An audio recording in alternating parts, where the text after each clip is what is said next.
Welcome, everybody. It is round 2 of the... I'll forget the series title now. The Super Trofeo. I keep doing this. I keep doing this to myself. But how are you guys doing?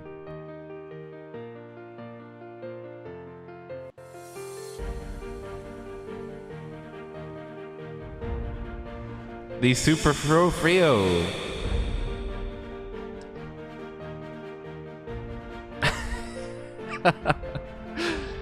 We're here at Watkins Glen today. Current time in sim is 8:01 in the morning. A track length of 5.4 kilometers at a track altitude of 479 meters above sea level. Mostly cloudy with a 11 kilometer northwest wind. They're going up to 16 kilometers an hour. Track temperature of 24 degrees Celsius, or in freedom units that's 76. But Craig knows all about them you know, freedom units, don't you? Good evening. Yeah, good evening. I was almost putting an Australian accent there. No, Good evening, 76 Fahrenheit, Rob. 76 Fahrenheit. I mean, I could do I could do my American accent, but it's very southern. And while I haven't had an American say it's very good, we are at Watkins Glen, which is not south. It's it's in the state of New York, so we won't go with that. But no, good evening. Good evening. Welcome to what was the name of the series? I'm only pulling your leg. The Super Trofeo series. I thought I'd have a riff there with Rob. In the split second, I was just like, is this the RSR? Is this the RSR? Yeah, no, it's the RSR Super Trofeo series. The Lamborghinis. We had some great action at Monza last week, and now 29 cars in amateurs and pros will be doing the endurance race at Watkins Glen. 24 Celsius, 76 Fahrenheit, a humidity of 70%. This is the qualifying conditions set in the morning. Race will be in the afternoon, so there'll be different conditions then. And everyone's just taking different lines in the amateurs. The amateurs are currently out there at the moment. Who's the first car to slip a lap is the question. I see. Oh, Callum Beaumont. Callum Beaumont is the first car to be setting a lap as he... Oh, I say that. Daniel Gilding's already gone across on Wayne Jury. So, but of course, again, they only got it because they go across the start-finish line. I wish iRacing could fix that, please. Please. But endurance race, Rob, which means 2 pit stops. 2 mandatory pit stops. Wait, 2 mandatory pit stops. Ooh. 2 mandatory pit stops. I know. So that will be interesting. You're seeing Mark Fleming at the moment coming up the toe. Up the toe. It sounds weird saying it like that. No, that corner is called toe. Up the hill you go. There's no name for this straight, but you know, it's your soul down into the hill. Slow. Look at the slide. A lot of that is the humidity right now, and as we always say when we come to Watkins Glen, Rob, there are no names for these last 3 corners, so it's, for us, it's the Three Amigos. Into the second Amigo. Yeah, exactly. This, you know, the corner set we christened the Amigos. Yet to be patented. It's patent pending, and it's yet to be actually used anywhere else. But we can cross our fingers. I like that. Like everyone started using Barney because of what Fox called the. By the way, Mark Fleming with 148, 145. I like how everyone started using Barney. I don't think we did it. I think everyone just started doing it when Fox started doing it. I don't think anything we've ever done has been brought into any of the mainstream comment. Actually, no, I think we're mainstream now. So what am I saying? I don't think anybody else uses what we say. Us being mainstream is better. It's the equivalent as us being good commentators. I mean, whoa! Wow! I had someone mention the other day. I remember your Team Fortress 2 broadcast. Thank you very much. Nobody else does. Okay, no, well, okay, then I'll tweak that. Oh, sorry, Christian Ferris, he's not getting another lap. He's just hit the wall. Oh dear. Mark Fleming's just coming around the... Oh no, Christian Ferris towed after that. So Mark Fleming probably saw that in his relative and started worrying for a moment, but kept his foot down. And here we are with Christian Ferris And there's the grass ready to take him. And there's the wall ready to greet him. Oh, just too early on the throttle. Too early on the throttle there. And just that Vector racing car just goes plump into the wall, going over the curb there. That's unfortunate there for Christian Furs. But, I mean, he's P1 at the moment with that 146.096. Obviously, he would like to be... Wait, sorry. He's P2. He'd like to be P1. But they do have the Hyperpole, which basically, to give a rundown of Hyperpole, the top 5 drivers in both amateur and pro get to guard again for 2 extra laps to see can they improve. Mark Fleming, I've got my eyes on Mark Fleming still. Does he try and improve his time? He does at the 137.364, but not enough to get him in. Ted Bradbury behind. This is just to help him. Does not help him, so they're doing okay at the moment. I don't actually see anybody trying to, get into Hyperpole at the moment. Lydon Lee is on the bubble for 147.062. Chris Hamer came close to beating that. Just anybody else do that at the moment? Yes. I think that's Matthew Sewell has just gone in for 146.635. Dave South's going to be across the line next. Then it'll be Chris Hamer and Lydon Lee himself. What does South do as he crosses the line? It's a 147.865. That'll be 12th for him. Chris Hamer will be the next car to cross the line. Lydon Lee about to come around. He is in 6th position currently. He got knocked down a few pegs. Does he improve on his lap time? Did he cross the line? Yeah, he did. He did not improve. He did. Lydon Lee did. A 146.681.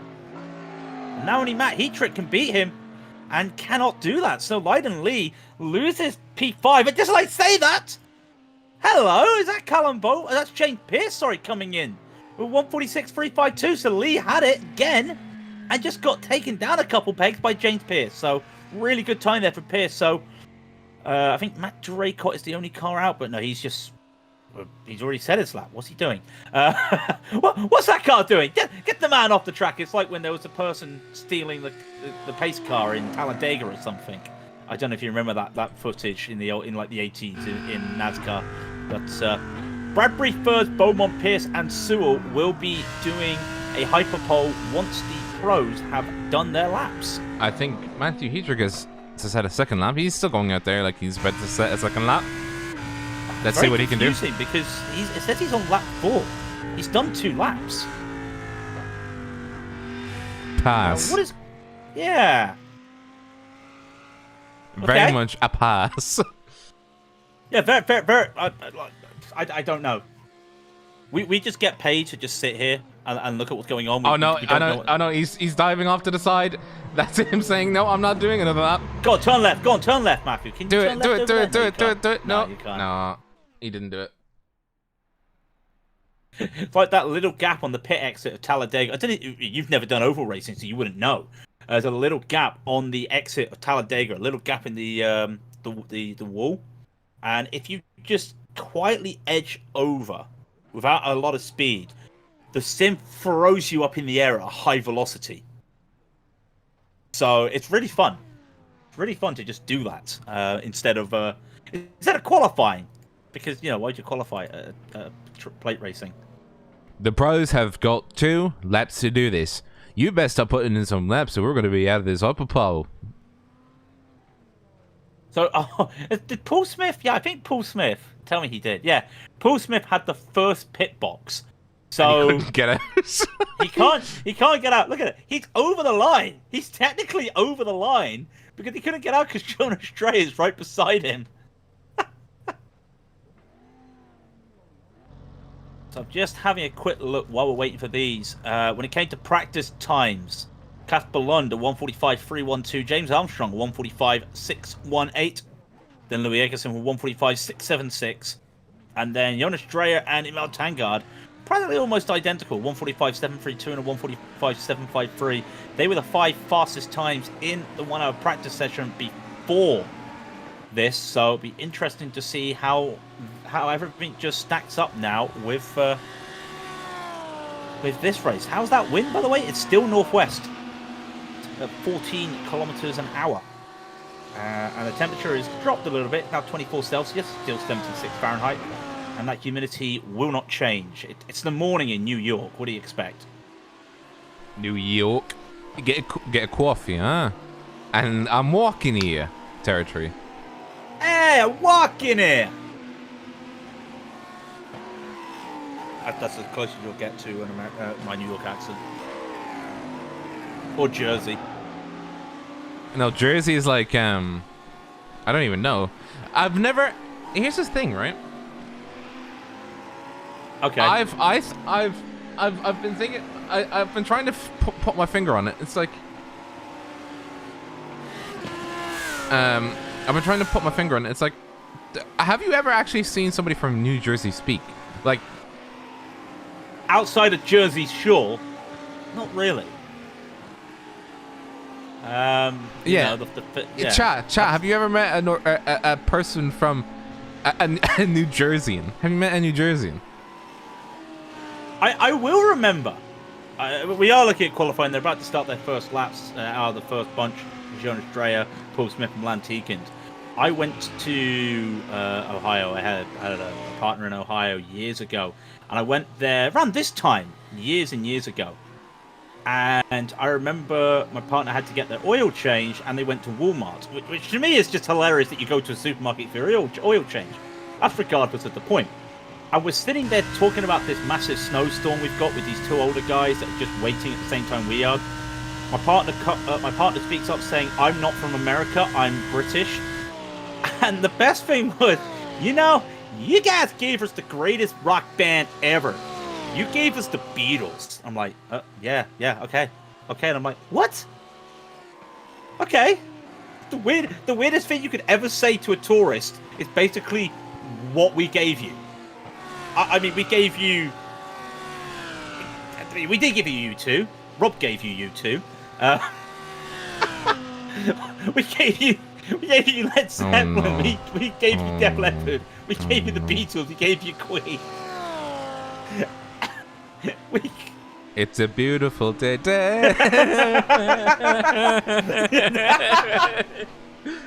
Oh, in the name of love, stop it. That's the only song I actually know from YouTube. Like, I know they sung a lot more songs, but I'm just like thinking to myself, what other songs do they? Like, I don't remember the names. Well, sometimes you can't make it on your own, Rob. I can help you. Don't get vertigo. I've only got two U2 albums, and that was 2 tracks off one of them. You have 2 U2 albums. That's 2 more than I have. I know. No, wait. How did you not get a free? How did you not get a free U2 band? I'm not counting the free one because everybody got that. Oh, okay. No, I am. So, Jonas Dreyer comes across the line. We're backward qualifying. Jonas Dreyer crosses the line. It's a 146.445.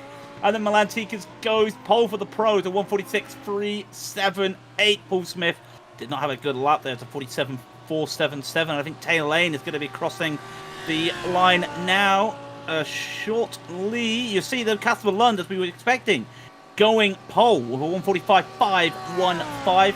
Ben Smith slotting in there in P3 with Jonas Dreyer now in P4. Will Egby taking 5th, a 146.530. He was until Louis Eggerson came by with a 146.188. As you see more cars coming across the line. If you are not used to the scoreboard, the green numbers are your pro drivers. Your yellow numbers are your amateur drivers. And remember, the top 5 in both classes will be set for a hyperpole once the pros set their second and final lap. I don't think Jonas Dreyer's going to get one, is he? Was that an off track by Jonas Dreyer? It's a touch and go. I would have imagined. I would imagine so, but oh my God! Look at Harry Wills' livery. Ooh, he's gone full blank pan. Wait, hang on. No, wait, that's not blank pan. That's Black Bull. At the distance, it looked like you know the font that they use for the blank pan. Writing. It looked like that. Then it got closer, and I was like, oh wait, hang on a minute. No, it isn't. No, he's got Yes, he's got Turnip Caramel sponsors on the back of his car. I love it. I want that car to do well.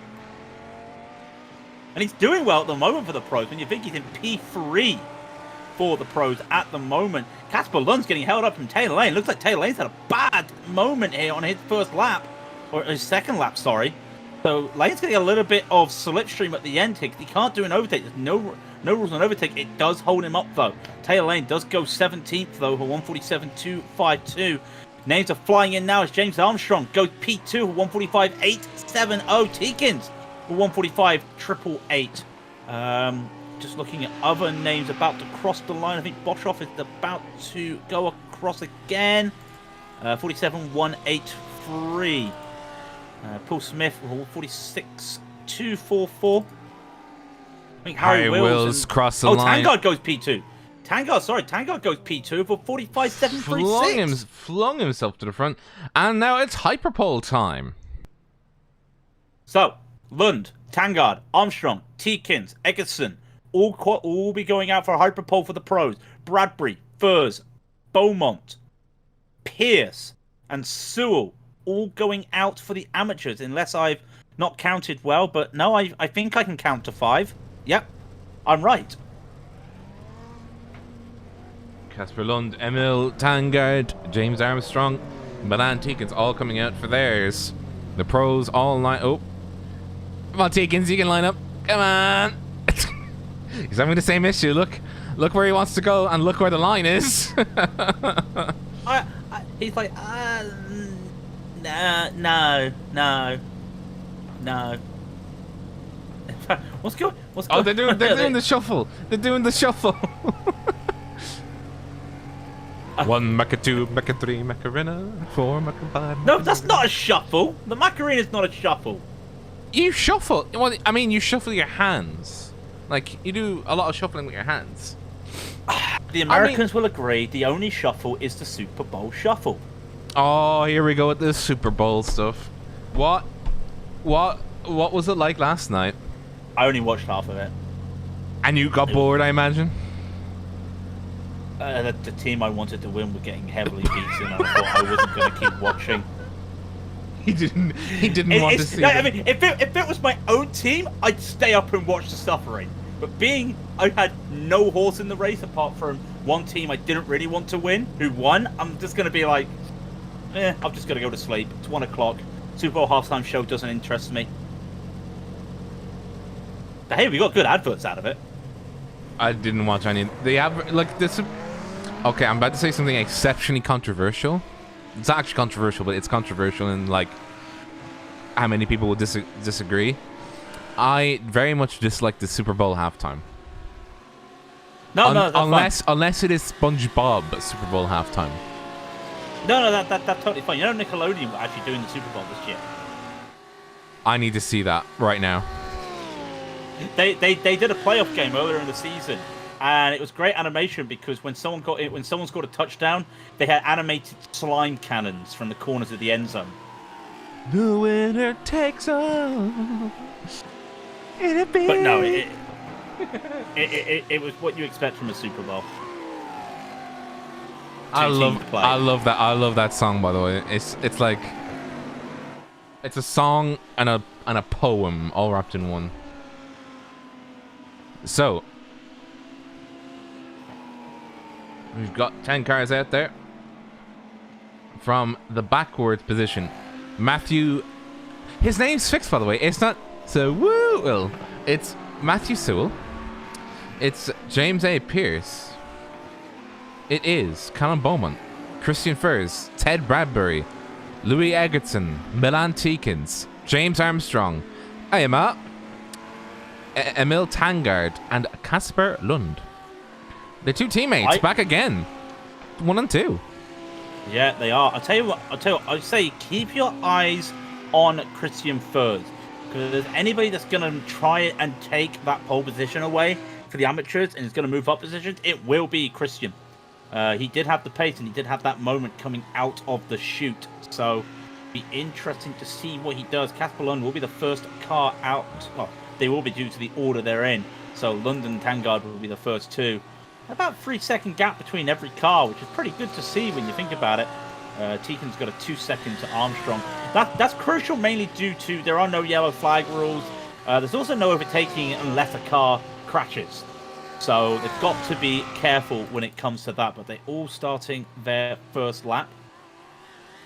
Can't really say, hey, let's watch a certain person, but Tangard coming through the inner loop, not the outer or the bus stop. Down into the outer loop he goes now. It's always confusing because if you're a European, you want to call that a bus stop, or if you're used to Daytona, you want to call that chicane a bus stop. But officially, it's the inner loop followed by the outer loop. Why? Because that was how it originated. They always called that the outer loop instead of like a carousel.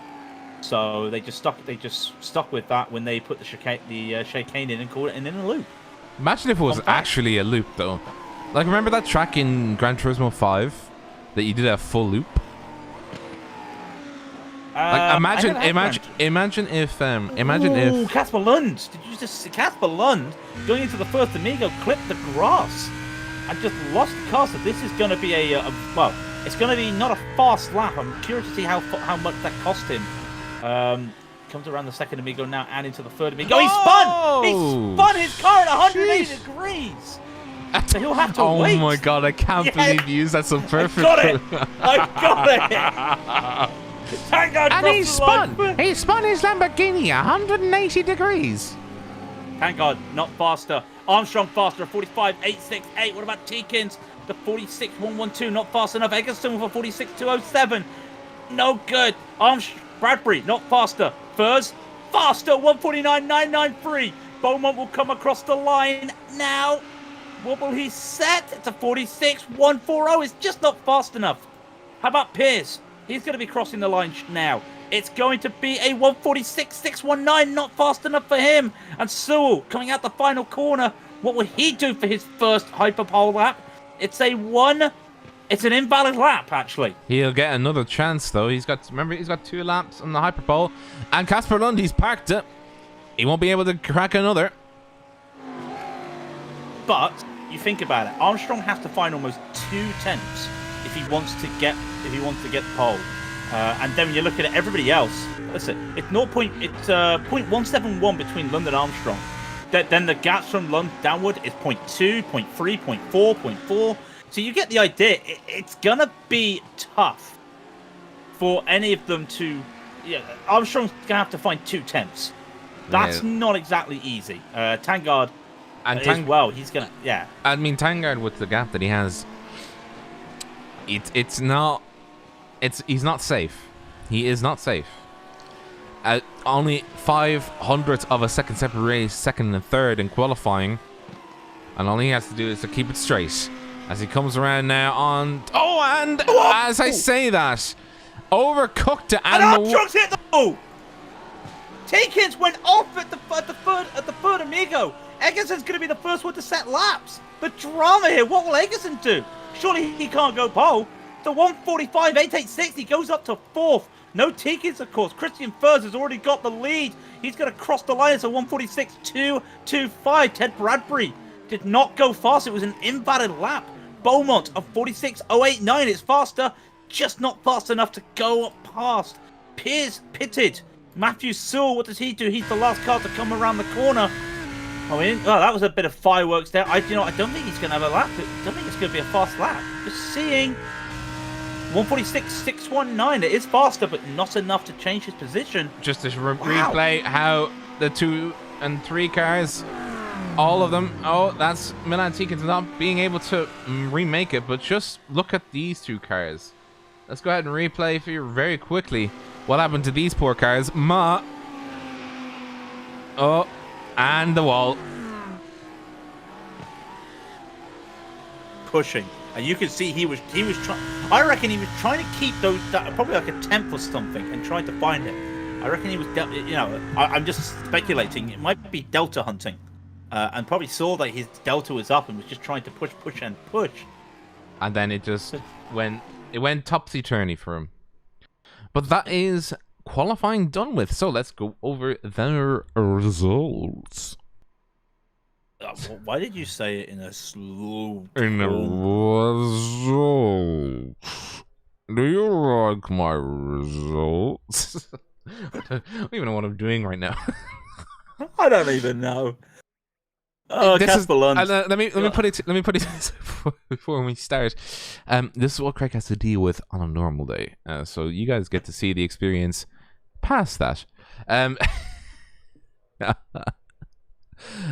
Casper Lund with a 145.515 puts himself into pole position, with James Armstrong coming up with a 145.686. Very close at the top there. So we're going to see some real fireworks going off, I hope, at the start of this race. Emil Tangard, third position with a 145.737. Louis Egerton doing well for himself in 145.886 territory, just 0.02 of a second ahead of Milan Tiggs with a 145.888. Christian Furs, leader of the amateurs, so he is going to be starting first for AM, 145.993, with Ted Bradbury doing a 146.066 in second. Conor Bowman very quick with a 146.090 in 8th position overall, but he'll be starting a third on amateur grid. And then it comes to Harry Wills, Paul Smith in 9th and 10th respectively, James Pearce with a 146.352, and then Ben Smith with a 146.403, Jonas Dreyer with a 146.446, Will Egby with a 146.531, Matthew Su, his name is fixed, but I won't get over it. With a 146.620 in 15th overall, Leiden Lee with a 146.682. Wayne Drury with a 146.824. Chris Hamer with a 147.071. Jaco Boshoff with a 147.184 in 19th overall. Taylor Lane in 20th overall with a 147.252. Dennis Meisner with a 147.254. Daniel Gilding with a 147.319. Mark Fleming with a 147.365 is good enough for 23rd overall. Matthew Draycott with a 147.389 is good enough for 24th. James Nunn is in 25th position with a 147.492. Matthew Heatrick, 26th overall with a 147.742. Dave South with a 147.866, good enough for 27th and 28th. And the last qualifier is Ryan Hamilton with a 306, sorry, a 306.137. So he was not able to set a fast lap. And unfortunately, the pro of Van der Weij, was he in the session? He was qualifying banned. He was qualified banned, so he is here, but no qualifying for Tanguy Van der Weij. So there you go. So that is qualifying. There he is in chat. Good evening, Tangard. That is qualifying done. And now we wait for the session to start because, of course, it'd only be fair for everyone to be in their groups. So we've done the qualifying, and now the AMs are going to be pushed into a little group on their own at the back, and the pros are going to be at the front of the pack or in a little group themselves. And we just wait to see, Rob. So I don't know. Has anything interesting been happening in motorsport today, I wonder? Well, you'll have to tell me because I wasn't paying attention. Oh, right. Oh, okay. Well, let's just say Peugeot Sport released the driver list for their hypercar entry. And who's in it? Oh, you haven't heard? Okay, so let me list to you. I just got to find them. Again. So we are looking at Kevin Magnussen. One of them. I know. That's like the headline name. It's Kevin Magnussen. K-Mag is in a. Oh, I was gonna say K-Porsche, but no, that just sounds like K-pop. He's just in a Porsche. K-Mag in a Porsche in a French car. Yeah. So Dane a Porsche. a Dane in France. So as well as John Eric Verne, which is probably one of the best drivers out there at the moment, not in Formula One. Wasn't he in Formula One? Verne was, I think. Yes, Verne was definitely in Formula One at one stage. Paul di Resta will be joining the lineup. I know. Paul di Resta. That's amazing. And it gets better. Hey, it gets better because those three names themselves, right, are big names. But when you come to the other three names, Le Mans winner Loic Duval, Gustavo Mendes, who has been driving in the WEC for a few years now, and the European Le Mans Series LMP3 champion Mikkel Jensen. All of those 6 drivers will be driving in the Peugeot hypercar. And then they've got James Rossiter, who has raced with Bicoles and a former Honda F1 tester, will be their reserve driver. The hunk boys. They do be hung. They do be honking great lineup. I don't even know what I was trying to say. I was trying to say hunk, and I was trying to make it funny, but I didn't even execute on the joke. Yeah, I don't know where you're going with that. I'm trying my best. Anyway, race session is now live, so we will get loading into it. Yeah, that was the news in terms today. Also, some other news. Some driver called Lewis Hamilton signed a deal. Hey, who is this guy? I don't know. in a silver arrow. Yeah, it's 1 year, 40 million. You know, to me that sounds 1 year, 40 million sounds like somebody signing a baseball contract, knowing that they're a free agent. That sounds normal to me, but in Formula One, if that is the value, that is insane. But yeah, just some guy called Lewis Hamilton. Not really done a lot. He's won 7 He's won 7 championships, but nah, not really a lot. Flipping poser, man. Oh. I must be honest. I'm amazed that it's only a 1 year deal. If I'm honest, I'm amazed it's just a 1 year deal. I was surprised he even took the deal for 1 year.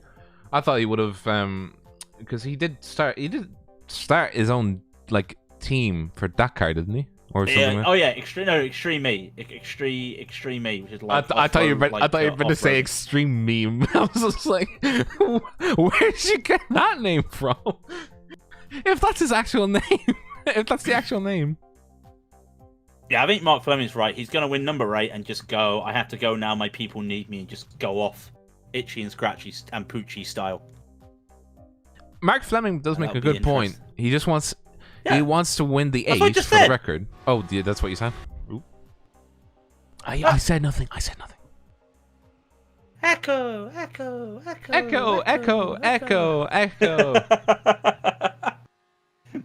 I must be honest, I was more hyped at the Peugeot news because we didn't actually know what the announcement was going to be this morning. When I saw it was that, I was like, oh, this is good. Speaking of good, the race conditions for this hour and 15 endurance race: 27 Celsius, 81 Fahrenheit. Humidity dropped to 45%. It is a sim time of 4:33 p.m. Or if you're European who used the right time, 16:33. Oh, you mean the 24-hour clock?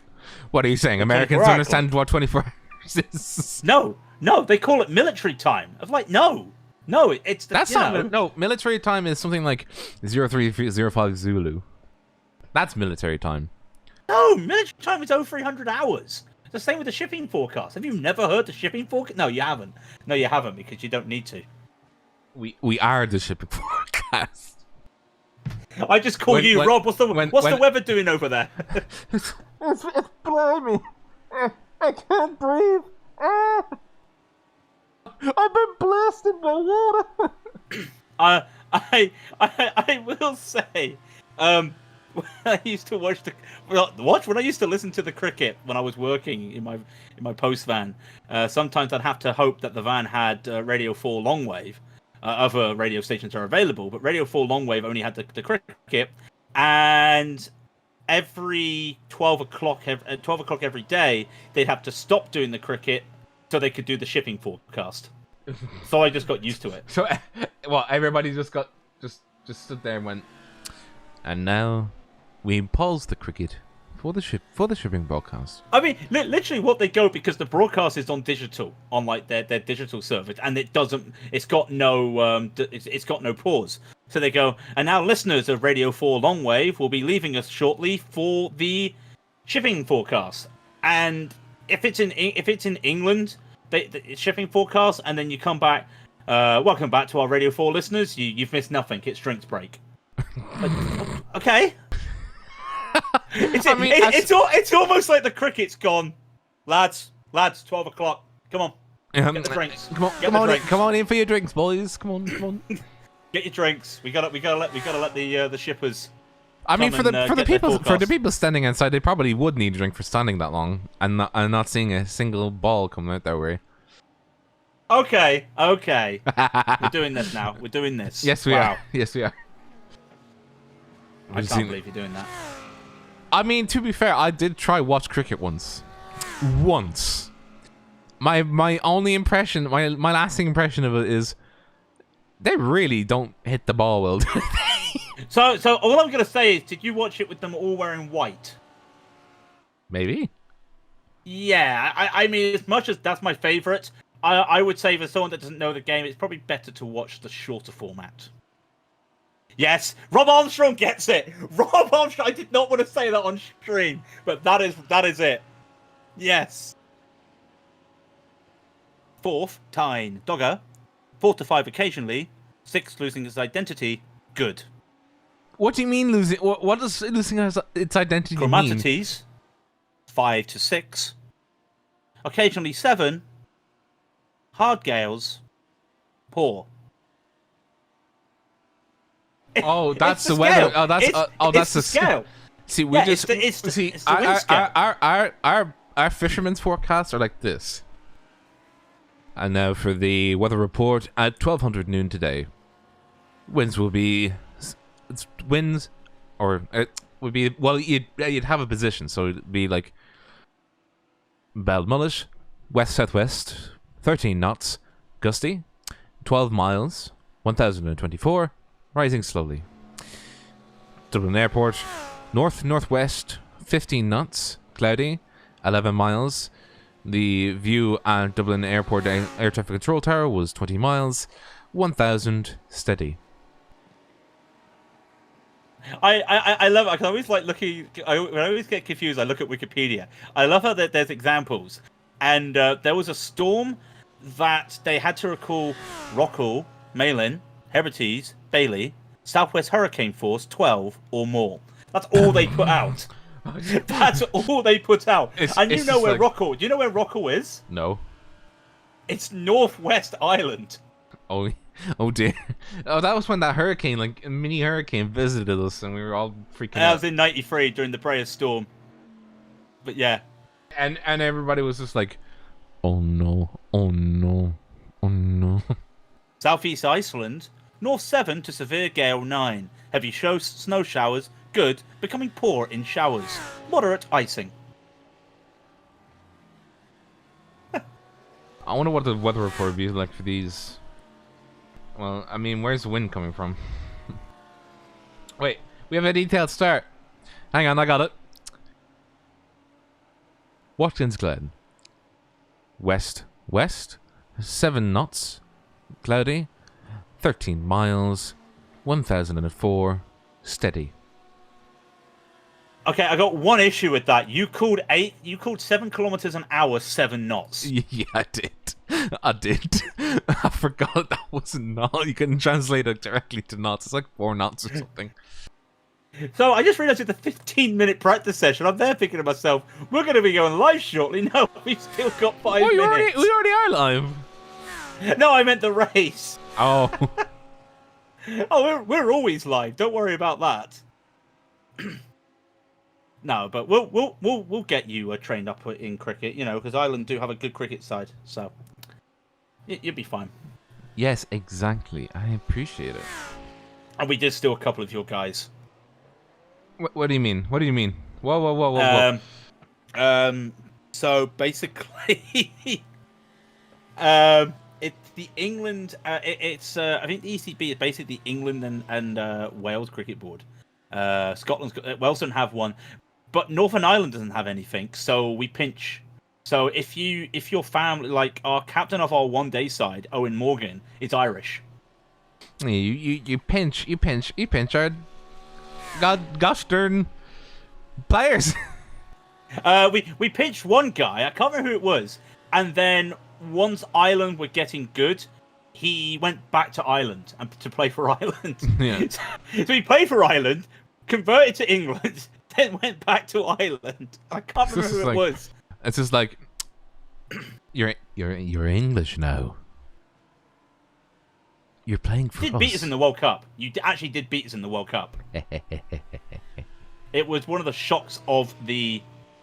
Yeah, it really was one of the shocks, but it was a fantastic game. But yeah. Good guys, the Irish guys, but... Sven Hartman, I've never enjoyed a weather report this much. Wow. So we can see in the skies today, there's a lot of cloud covering. Hopefully it doesn't turn into rain, but the humidity has gone down, so we are expecting a bit of a dry spell. That low pressure will be just going away from us, just going away. Somebody just said Sven Hartman says I've never. I just said that. Oh. I'll always remember the first time I went to America. Though I turned onto the TV, and and the local forecast was saying how there was this phenomenon, and someone from America might confirm this to me. There was this phenomenon where the weather pattern didn't go away; it went away, but then got blown back. So it was doing a whole 360. So basically, the same weather pattern that we got in the morning that day, we got the next morning. And I was like, this is so weird. And they were talking about how it's a rare phenomenon.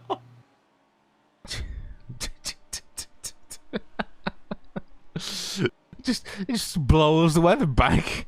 I cannot remember. It literally was just. It didn't go back. It literally just went up north. Then about north, it went like northeast.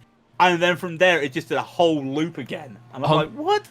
Hundreds of people, hundreds of thousands of people just stand outside their front door and just to blow back. Just go, take your clothes back. I think hundreds of people had their Uno reverse card.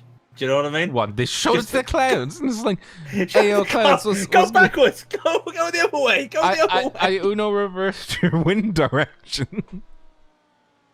Raidillon TV, we are professional. Waiting to get going.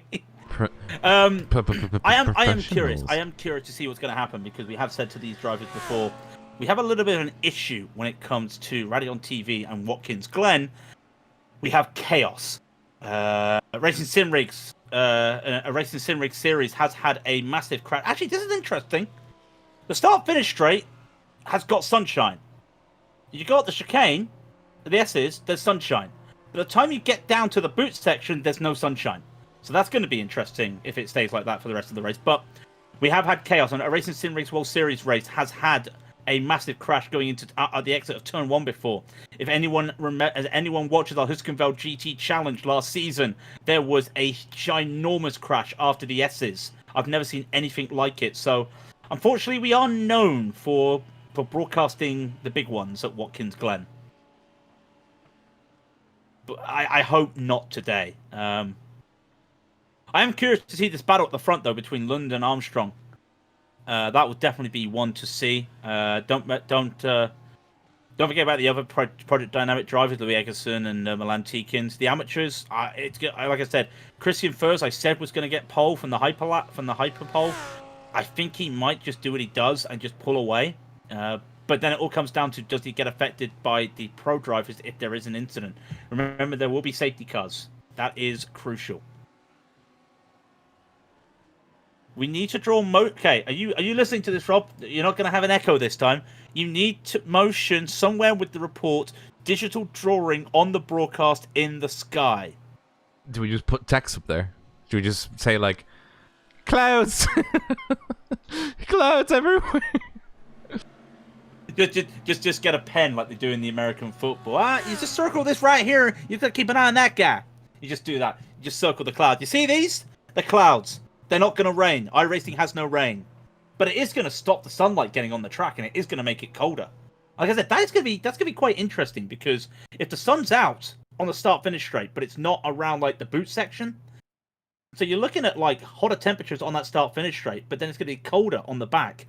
And we all know how treacherous the boot section can be for racing around here. So we'll be one to watch, and we've got more time to stall because Watkins Glen has a full possession lap.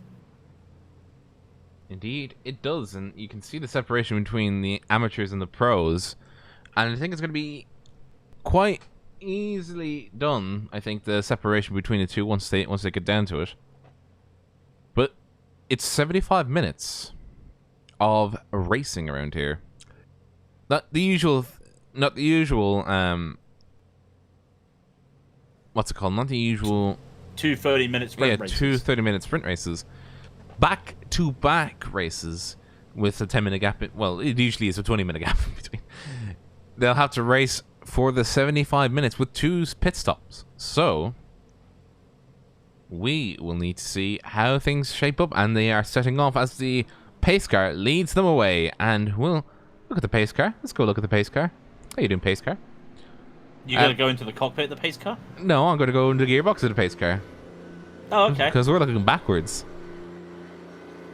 It's a nice camera work. By the way, trackcams22.com providing the great camera angles you see every time on our broadcast. I was going to say every week, but we do more. I am really looking forward to this, and of course, it is endurance racing this week because the RacingSimRigs World Series on Wednesday will also be an hour and 15 at Daytona.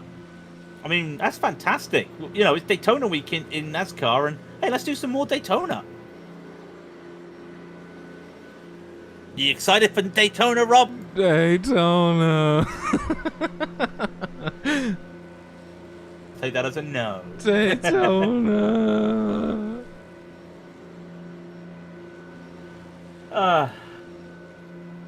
I love it. So, coming into the inner loop. Oh, I didn't realize there's advertisement on the back of the boards that say, by the side of the road. Didn't realize that. But I'm looking forward to this just because, well, I wouldn't say keep an eye on the start. Unfortunately, it's one thing we don't like doing, but we will be keeping an eye out on what happens at the S's. We do have safety car enabled. Well, we do have a safety car deployment available, not enabled. When you hear me say, caution, the yellow flag's out, it means that the safety car has indeed been deployed. This thing right here will be the thing that will guide these guys around if there is a major accident. Just like in any other big bashful situation, the safety car is there to make sure that they absolutely do not, and I repeat, do not. Oh my God, Rob, you can't see it, but I've gone into the cockpit view of the pace car, right? And I've got the mirrors enabled on replay. So I can see the rear view mirror and I can see the wing mirror. And as they were coming around the corner, all I can see through the left wing mirror is the Queen's head on James Armstrong. You're alright, man. Let's go in the cockpit. Oh no, wait, I can't do it because... Oh yeah, it doesn't have it. No. I don't have it. Damn it. But basically, for those unaware, James Armstrong had the helmet that is designed like the Queen Elizabeth's head. It's got the Queen's head on the helmet. It's a little bit of a running gag. But they come through Amigo 1 into slowly, got the pace car, and he goes 97 kilometers an hour into Amigo 2. This is Raidillon TV, the only corner you need. An hour and 15 at Watkins Glen, the Super Trofeo. Casper Lund holds them back, and Rob will take you away as we cross our fingers and knock on wood that there's no chaos at the S's. Let's hope not, as remember, there is a starting zone, and as they come around the final turn, the 90 will be there to greet them at the other end. And this is the moment that they are waiting for now. They just want the leader to start, and off he goes, Casper Lund, making sure that he capitalizes on everybody sleeping in the middle of the start zone as they go too wide behind them. That is James Armstrong and Emil Tangard behind, as does Louis Eggertson file in front of his teammate Milan Tikins, but he was in fourth anyway. We go back around and there's people trying to shuffle around. Obviously Taylor Lane not happy about that start. He definitely was trying to get position, but absolutely the door was closed on him. What about the amateurs? Where are they? They're actually taking off as well, and they're coming up the hill now themselves. As you see in the background, they're going too wide. Coming up the hill, that is going to be Matthew Dracon and Mark Fleming coming up side by side, but they're all through. Very nice and handy, very nice and clean. Coming up to the bus stop. Does anything happen? No, absolutely not.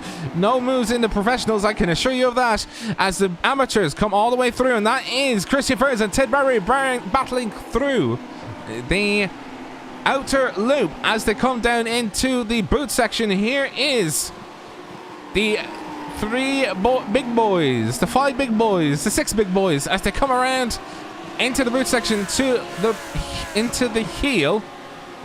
That's Ted Barber looking on the inside, on the outside. Sorry, oh, Christian Furs as they come around. He doesn't make a move. He keeps his lights on. He's like, get out of my way, Air. I need to get past. I need to go. There's flashing of the lights. There's Ted Barber looking like he wants to make a move, and that is Callum Beaumont in front or behind James Pierce. James Pierce making a move on Callum Beaumont to get into 3rd position. Very well done by him. And they're coming up to a lap. The pros have already done a lap. It's all been very quiet, actually.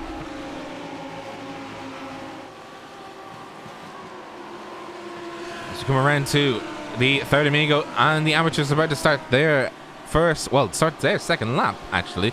As that is Callum Bowman looking to see if he can come on the inside, coming up to the 90 on James A. Pierce. They're side by side coming into the 90. That's Callum Bowman on the outside. He's not going to be able to make it. Is he able to attack coming up the hill? And that's going to be a no. He's going to try and see if he can slalom up the hill and gain as much time as he can on Pierce, but he has only a little bit of a gap ahead of him. He has to make it and take it, essentially. But he doesn't. He's still sitting in slipstream, and he's still essentially sitting. Oh no! That is James Pierce. I was about to switch away to go into the pros, because we have actually had a move in the pros. That is Emil Tankard and James Armstrong going to be battling, and that is JJ Pierce looking at the inside, coming into the boot section. Van der Wedge losing positions as well. We'll come to the pros in a second, but this is actually starting to get spicy already, as the amateurs are looking to make their footnote made. Ted Bradbury and Christian Furs are still battling. No chance of them even separating now at this point. I don't know if there's going to be a chance though, Rob. I think at the moment Bradbury looks like he may have to make a move.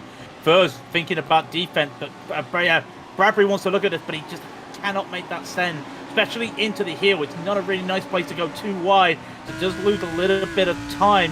We're just going to keep an eye on this. It's just great racing here from the amateurs. Pros are in the same situation. Taylor Lane did not have a good start to the race. He was forced 3 wide into the 90 and is slowly trying to work his way back, and he's trying to get by Jacob Boshoff, and he might have a run down into the 90 right now, but everything's all a bit quiet at the front. They're all just trying to gain positions, keep in slipstream, save fuel, because it is 2 mandatory pit stops, but if you can take less fuel, that will give you a quicker pit stop time, as you'd expect.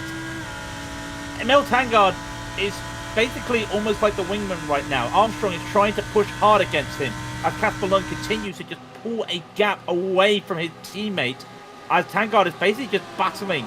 He's battling a row of PD cars, of Project Dynamics. That's Armstrong, Eggerson, and Teakin.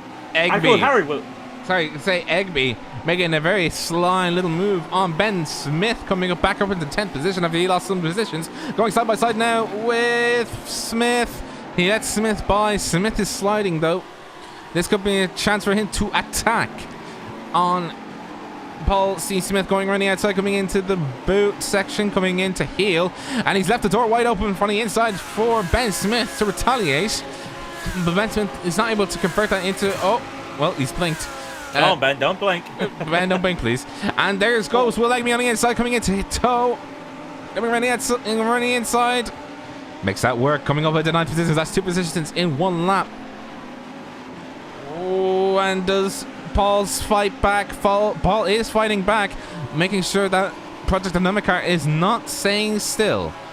And, oh, that is... Ben Smith looking to see if he can recoup something. I mean, he wants something out of this. He wants something out of it, definitely. That's a scary move, though, trying to do it in the second Amigo, that little kink. unable to do anything, but you can still see just continue to push on. Oh no, it's finally happened. Sorry, James Pearce, he's made a mistake. The tires, I think he's overcooked it slightly. On the first Amigo, he went sliding, and he was trying to go on the inside line, but Raidillon was following him around.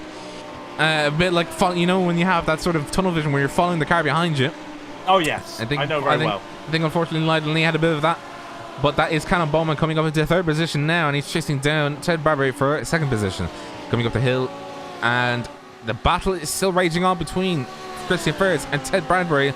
Bradbury is glued to the rear end of the car number 96. No doubt about that. Well, I mean, glued is, I would say super glued. I wouldn't say super glued. Think of it as like flex tape's flex seal. It's like that at the moment. They're basically being stuck together there, and you can mold it, you can pull it, you can stretch it. Every time Bradbury gets a run going up the S's, he's unable to do anything into the bus stop, and then he's going to take the bus stop with a little bit of caution because of dirty air. Furze goes a little bit wide into the toe, but he's okay at the moment, and I think Bradbury just realised that maybe he had a thought about going. He isn't. These two have just managed to pull away at the moment. The VRT of Bradbury versus the I wouldn't say the RSR, but it's a Vector. It's a junior team. It's Vector for RSR. Just of Christian Furze, just trying to keep going. I'm just keeping my eyes elsewhere as well because there's a gaggle of four at the back of the pro field. That's Paul Smith, Ben Smith, Buttroff, and Taylor Lane, practically all glued together themselves for second. Casper Lund going purple, by the way, 146.1 as he continues to go ahead. I think Ben Smith, yeah, he's just got the speed over Paul Smith. Smith on Smith action. It's not a Smith and Weston though. Smith on Smith is on Smith and Weston action. As I was saying that, I remember the gun company called Smith and Weston. I thought it's not a Smith and Weston, but it is a battle in the east coast of America. And I think Paul might want to make a move here if he's a bit lucky. Can he get a bit of slipstream to get side by side on Ben? No, because Ben goes right on the inside. They will be side by side, but Ben will have that inside, and yeah, Paul decides he has to yield a little bit. That's fine. That's fine by him. At the same time, Bradbury at the back of the amateurs. You can just see, I think you can just see in the camera angle there. I think he just wanted to go as well, but it was unable to. So a lot of bunches of cars at the moment. Even when you look at the front of the pro field, Armstrong's overtaking Tangard, by the way. And that is, sorry, just to say, Taylor Lane making a move on Jacob Botshop with the cameras were pointed right at him, and we'll get to James Armstrong overtaking. Does Taylor Lane keep his position? He's locked it in tight. He's right in the line of the pain train behind him. Let's have a look at the move made by. Oh, it was made a bit James of Armstrong. Yeah, it was made a bit of an age ago, actually. Go ahead and explain what happened. Well, it's just slipstream. I think Tangard did not have a good line out of the 90, and it just allowed Armstrong to just get a lot of slipstream, just stay right on the back going up the S's, and by the time he was, even though Tangard took the inside line, when you'll see in a minute, there's not much that could be done. Armstrong's so far ahead by the time they come side by side, that Tangard has got no choice, and he yielded the position. Tangard tapped his brakes. He tapped his brakes. He didn't want to fight it. I mean, an interesting move there, but of course that might help him because now he gets a little bit of slipstream. And yes, he's got Eggleston behind him, but maybe he wants that. But of course, there is this gaggle of 4 of 5 at the moment because Tangard and Armstrong are trying to pull away from the rest, which is Eggleston, Teakins, Wills, and let's put Dreyer in there at the same time. The very long and winding string of cars, and it's so nice to see all of them come around the inner loop like that down to the outer loop as they continue to push on. Lund's opened up a 2.5 second lead, by the way, as these guys just continue to keep battling. Coming around now, Ted Bradbury and Chrissy Furze still battling it out. The gaps between the two of them, the times are almost inseparable. 146.786 on that last lap for Christian Furze, and 809 for Ted Bradbury, so barely any time lost. Bradbury! Did he go too fast into that, or was Furze too slow? I know Bradbury had a little bit of a slide there, though. Let's have a look at the chopper. chopper. Trouble. Oh no! I think he lost it. I think he was sliding. He was sliding. That's what it looks like to me. A little bit of a slide there. So I'll tell you the key thing right now at the front of the field is Armstrong is starting to pull away from Tangard. 4/10 faster last lap. So you can see that Armstrong probably getting the best here after that start where he got caught sleeping. Let's be brutally honest. Armstrong got caught sleeping at the start there. Egerton behind Tangard, and he won't be able to make a move here. And it is just a case of let's just set yourself up. That's what Wheels is doing. That's what Dre is doing. Van der Wedge is doing. All these guys are doing. In fact, look at the gaggle of cars. Look at them, and they're all in slipstream with a car in front of them. 1, 2, 3, 4, 5, 6. No, 7 even. 7. So that's a really good little string of cars. And of course, you've got to think about the strategy, Rob, because we've done 7 laps of 43. Might be 42 once you factor in the 2 pit stops. They have to do 2 mandatory pit stops. When do you take them is the key question, because we're not looking at 100% fuel tank like you would see in an hour-long race. So do you try and go for like an early first into late second, or late into early? You just got to, it's a real play your cards right. And if you're somewhere like Van der Wedge, who made up 5 spots after that qualifying ban, do you try and pit at the first available point? Just because, let's be honest, everyone's getting held up. It's a guessing game, and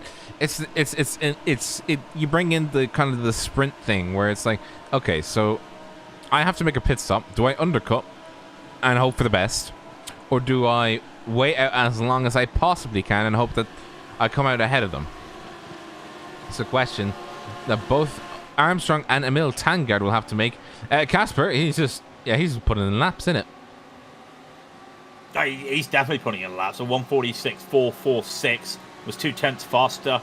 No, not 2/10 faster, sorry, because Armstrong put to 46.481 and a 46.511 from Tangard. But really, Casper got that ability to just go out ahead. I know it's a bit of a joke, a bit of a joking statement, but saying Tangard played wingman for Lund, it's kind of true, because Casper Lund's just gone at the moment, and it's really helped him just being able to do that. And now, Armstrong, really, he can't think about trying to catch up, because he's also got to think about a mistake, and you've got Tangard right behind who could make a move. And here you go, look at it, look at the line Tangard is taking through the toe, and it just shows you that he cannot think about catching Jonas Casper Dreyer under threat from Van der Wedge. Sorry, that just made the moves coming into the heel into toe now, and that's Veg. Oh, having to grip the inside line, and off he goes. We're gonna have to teach you, sir. You said he coming out of heel into toe. No, it's heel then toe. Yeah, that's what I said. Toe and heel. Sorry, toe and heel. You've got me confused now. Toe comes first, then heel. Look at the track map. It looks like a foot. Yeah, I know it looks like a foot, but I didn't know what direction. Oh no, what direction? Up around the field, there are still battles going on. A little 3-car gaggle near the midfield of the amateurs, or 4 cars really, if you put Gilding in as well. That's Draycott, Mesner, and Heatrick, and then of course, like I said, Gilding, and they're all just quietly going their own ways. And a lot of these guys probably just allowing them to follow each other, just to understand different lines, get some slipstream to help with fuel, just keep their nose dry and just not look for anything. Meanwhile, you see at the front, I think that there was smoke, and I thought somebody had a moment there, but no, it was just a little bit of heavy braking, I think. But that 6-7 car and emergency gaggle, braking. Yeah, that 6-7 car gaggle was kind of turned into 3 groups now. Milan Tikins is on his own. So you got Armstrong, Tangard, Egerton. Tikins on his own, then Wheels, the Wedge, and Dreyer. So Tikins got to kind of catch up to the pace at the moment here at the front of the pack, or he will get swallowed up by the back. And he's just got to be careful there But again, he's racing his own race at the moment. There's 59 minutes left in a 75-minute race, so no need to be worried yet, I think. It is Will's Wedge Dreyer we're looking at right now. And main focus, you can see at the bottom of your screens, that was the car number 54, Milan Tikins, making his way by. And Wedge is looking like he wants to make a move, but if he makes a move and then messes up, you know, going wide, you know, and not connecting, you know, not connecting the corners as he should, he's going to have an issue. But he is actually now on the Van der Wedge is on the very back of Harry Wills, making sure that he can put rubber down and threaten car number 95 wherever he can. Oh, Wedge, don't be going that wide, buddy. Track is there for you, but not of much use to you when it comes down to it. It will decide to punish you if you go that wide. The grass is very deadly. Many people have, we've seen it all up before. Many people have indeed had an oops. And that's affected him, because he's then not been able to get the run that he would want to try and make a move into the inner loop, but he's got it in the outer loop. Great line there from the Wedge to make that overtake on Wills. I think Wills just had a little bit of a rocky exit there. He did indeed. He got thrown out a little bit. Wills tries to recover, but unable to. Now Wills is going to lose another position almost. Estrella tries to follow suit from where the Wedge was. Unable to. Can Estrella make a move here? I don't think he'll be able to. No, but a nice move there from Van der Wedge. Just really capitalized. Didn't have to be aggressive. It just opened up for him there. And now Wills is going to be on the attack. Well, on the attack, or does he count his lucky stones? Does he fuel save? Yeah, I've been thinking about this, and why fuel save on the first pit stop? I mean, you know, fuel save, but why try and undercut on the first pit stop? Surely the best thing to do right now is to stay with whoever's there and try and undercut when it comes to the second pit stop. And that could be crucial, or an overcut, you know, however you want it. So maybe the goal is to follow that man follow that car the first time, and then decide second time, do something. That's what I'm starting to think about here. That might be the optimal strat, unless you're Casper Lund. You can do whatever you want right now, because he's just absolutely going for it. Meanwhile, Christian Furs, they've actually started. The two of them are so fast. They've now caught up to the pros. Wow. Or to the back end of the pros, and they've passed Smith. Unfortunately, I think Smith is just not having the best day out there. I think he's just not. He's not feeling too hot right now, I think, today. I think he's just trying to make sure that he stays out of people's way and just put in the laps and just see where he can put himself. So keep your head up, Smith. You'll be doing fine, champ. This is what I was talking about earlier. In fact, look, Furs is going to make a move on Boschop. This is what I was talking about earlier. Does Furs get affected by the pro drivers that he catches up to, whether pace or incident reasons? And you could just see that was it. Furs is having to put in work against Ted Bradbury right now. We know the skill of driver Bradbury, and we know Christian Furs, the World Series amateur champion last season. So these are probably the top amateur drivers, probably the most competitive amateur field we've seen for a couple leagues when it comes to RacingSimRigs League. So really good to see Bradbury push Furs, and with identical cars, and who knows, maybe identical setups, you don't exactly know. It's going to be a challenge, and it will be done. And look at the lines they take in the first Amigo. Very narrow. The Bradbury takes my line, the very narrow line, and Furs goes wide and then in. Probably helped him a little bit there, but it's going to be a challenge just to see who does what. Just to note, Glenn, Chris Hamer, he's actually coming for his first pit stop. He's undercutting. That's a big undercut. And Jacko Boshoff, yeah, he had a moment. And he's now behind the amateurs. He was pretty high up at one stage, but not. He started 11th. Harry Wills and Jonas Dreyer, though. Sorry, Harry Wills and Jonas Dreyer were almost side by side, but they aren't anymore. And Jonas Dreyer, he could make a move into the inner loop if he wanted to, but he cannot. By the way, you know how I was saying how like this group was kind of like split up? It still is, but now you've got Tikins. still in that limbo, but now more towards the front than the back of that pack. But if he just stays where he is, Ben Smith has had an accident. That's a very damaged car. The first incident of the race has happened. And oh no, he's lost that car. It looks like was the car on. Yeah, the car was unsettled. The car was unsettled, hitting the second apex, second curbing of the inner loop there, and by that moment, there's not much you could do. Did have the brake on, and yeah, the car just kicked out. I think he may have also, because of what happened with that little kick on that apex, it might have just upset where he wanted to go, and he just tried to turn that car in where it could not go. Because if he kept doing the line where the car was going, it definitely would have been, an off track. I think that was one of those you probably would have had to. Probably the off track was probably the safer option, but that is a shame for Ben Smith. The whole front was just popped off there, so everyone moves up the position, sadly, but not exactly what we want to see. It's exceptionally unfortunate for Ben Smith, doing his absolute best, but you just and he's can't. Retired completely. Yeah. Total retirement here. And Jonas Dreyer here is going to go side by side with Harry Wills.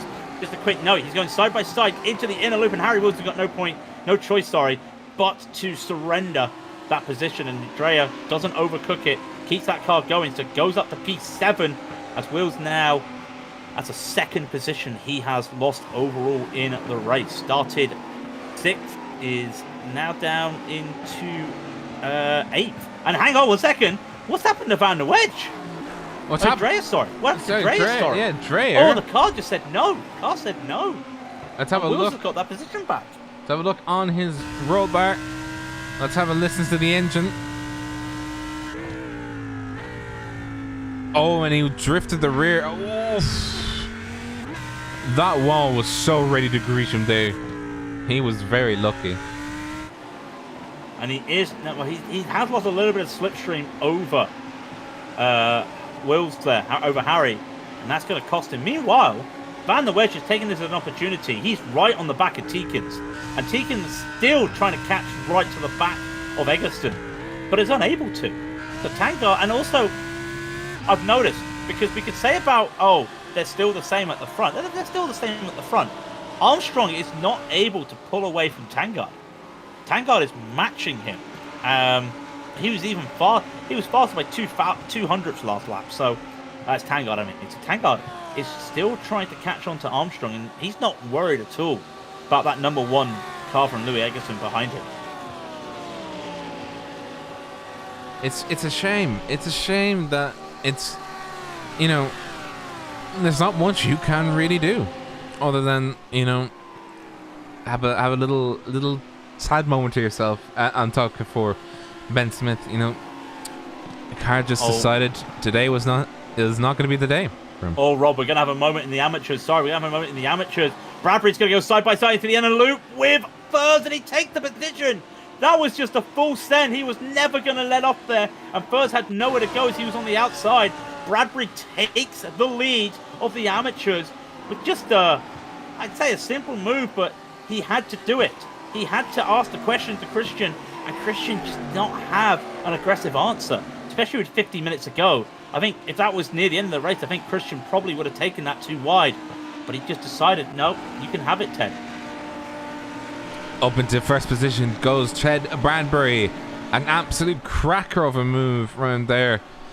Very risky, but the risk-reward ratio, he calculated in his head. He had sat behind Christian Froome. He knew his wares.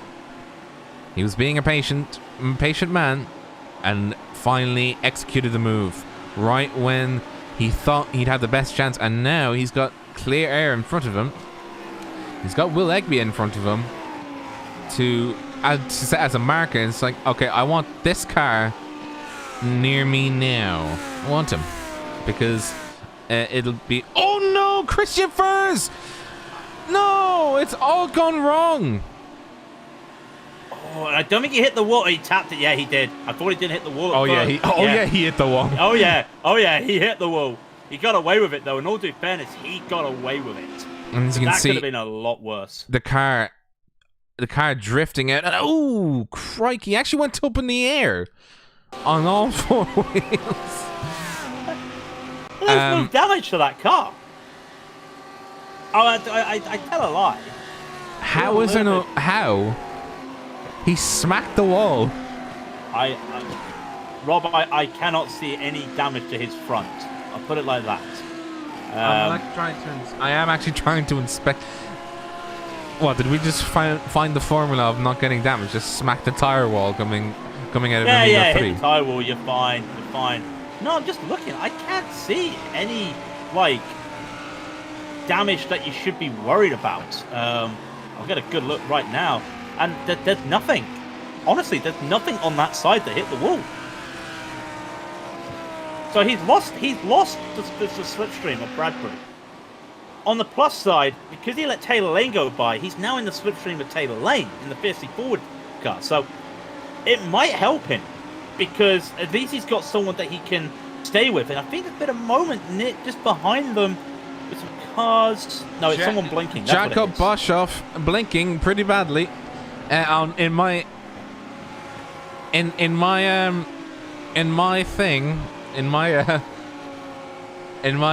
timing screen overlay here, he went from like 200-ish kilometers an hour to minus 2 million kilometers an hour. Oh, Paul Smith in the pit. In fact, a lot of cars coming into the pits now. Callum Beaumont, Taylor Lane, and Will Egby. Well, that's not going to help Christian Furth. He needed that slipstream. By the way, we do have a retirement. Matthew Heatrick has retired. Unfortunately, it is the end of the race for him, and you can just see Ryan Hamilton is carrying damage. Do we want to try and see what happened to them while they're coming into the pit? Yeah, let's go ahead and see if we can figure out what on earth happened to Matthew Heatrick. While we're looking at the replays here, just an update on the pros as Van der Wedge has just overtaken Milan Tikin for 5th place. So those two are battling at the moment. Nothing else happening at the front, but you'll see what's happening to Heatrick right now. I'll be keeping an eye elsewhere.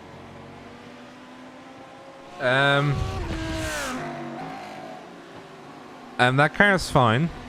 Okay, yeah, that car's fine. What happened? Well, we give exposure to his car and his sponsors, so. Yeah, but I think he just parked it. I think he was. It's not even an accident. I think he just. Yeah, he just came into pits. Yeah. Okay. Right. Leader of the pros, Casper Lund, in the pits. Here we go. Does it set a chain reaction? And everyone else is in the pits. Does it set a chain reaction? Yes. I'll tell you, if we see the entire pro field come in now. Hang on, Ted. Yep, Ted. Christian. Ted's not a pro. No, I'm just saying, Christian comes in, so the leaders of the amateurs come in. James Pierce as well. Boshoff stays out. Boshoff's the only man on the track right now, I think. Yeah, as everybody is taking pit stops and taking fuel. It'd be interesting to see what they do, because Lund was the leader, which is fine. What happens to Tangard, Eggerson, and Armstrong? Wayne Drury did not pit, so he's going to be an amateur. Well, he's actually going to be pretty clear of them, so I wouldn't be too worried about that. So, and no change at the front. It's still Armstrong, Tangard, Eggerson. No, Van der Wedge overtaking Milan Tikins in the pits. No, he overtook him. He overtook him when you went to replay. Oh, we did? Yeah. Oh, well, I missed that. Oh, dear. Do you want to get some hearing aids? Professional. You want to get some hearing aids? Yes, I do. Yeah, okay. Actually, at this point, the only two people that have not pitted is actually Wayne Drury and Jacob Boshoff. Where is Boshoff right now? He's at toe. Well, just to say how far back he was, Lund is only 3 seconds behind him, so Boshoff, I think, will be looking at a pit stop. But this sets up pretty much everything, because they've gone 30 minutes before they pit, with 44 minutes remaining. Oh, did Dennis Meisner take tires? Let's see. Let's do the walk of shame. Did he take tires? Oh no. Did he take tires? He took tyres, didn't he?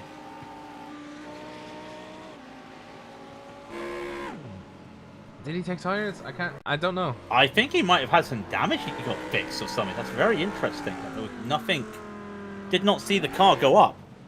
Yeah, the car did not go up, so he did not take tires. And so he might have had repairs to that car, but in any case, he's actually way down the pecking order as of now. He's gone from, I think he was up in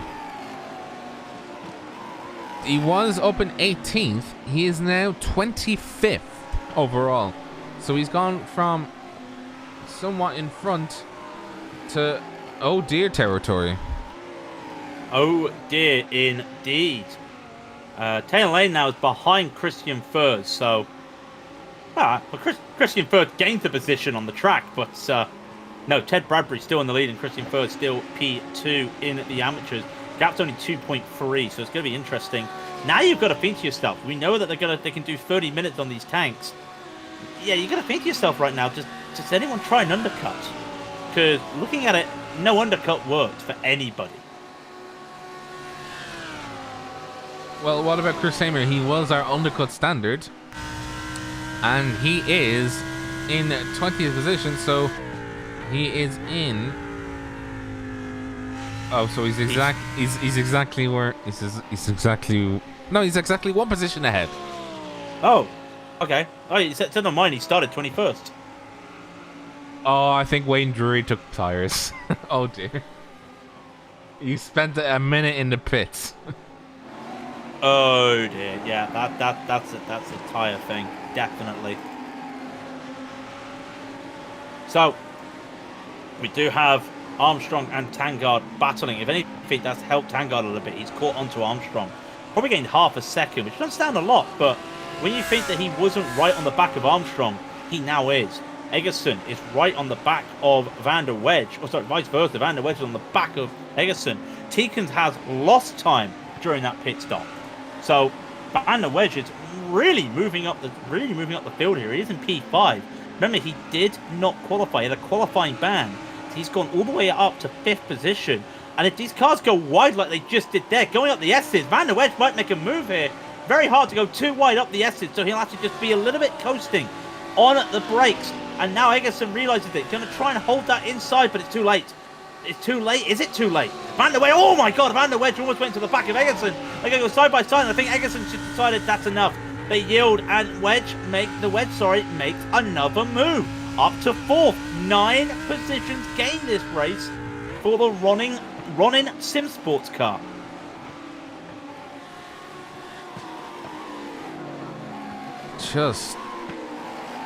Just very finely threading the needle here. Let's see a replay of that.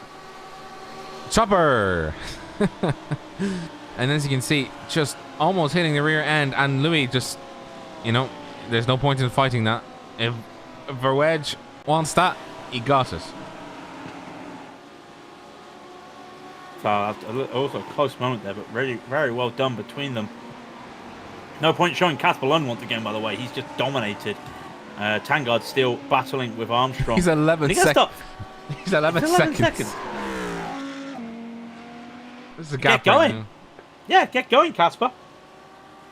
Keep going. There's Casper by Casper, but James Armstrong still in a battle with Tangard. And how long until Van der Wedge comes in? That's going to be the question, because Van der Wedge has got a chance of a podium now. Like, wow. It is inside the realm's possibility. There's 40 minutes to go. If he can convert his good driving to a podium, all he needs to do is continue clawing at the gap between himself and Emil Tangard, and have Tangard still stay behind James Armstrong. But James Armstrong, he's having to defend now from the car number 94 as they come into the inner loop, otherwise known as a bus stop. Oh, that is James Armstrong going a bit too deep, I think, coming out of that into the outer loop. Tangard is right behind him. He's not going to be letting go at any stage, I think, throughout this next encounter. Wanting to get back into second position, one he thinks is rightfully his.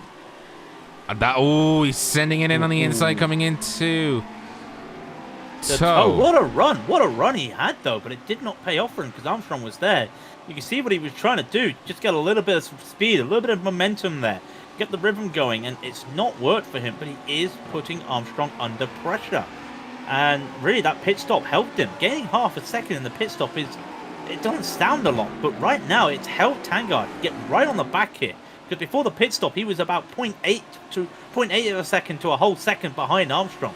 And now it's really just started to just wind that screw, that Jubilee clip that's just there. And it's just tightening that Jubilee clip right now. And Armstrong just trying to find, he's just trying to find a little bit of freedom. And he's not getting it right now as Tangard continues. And by the way, I did not say Jubilee clip because of the Queen, because it was not made and named Jubilee clip because of it. And Armstrong had died. You cut out. What? I cut out? Yeah, no, I didn't. I was setting up for you. I was setting up for you, but I'll take over because I think Tangard might have a run here. Armstrong might have to go on the inside for defense here, and he does. Now Tangard's made a lot. Van der Wedge made. They're almost touching. Who makes this? Tangard's going to get it. Does he overcook it? He has to break a lot. He has overcooked it. He holds on to it. Armstrong now is on the attack, and he could not do anything on the outer loop.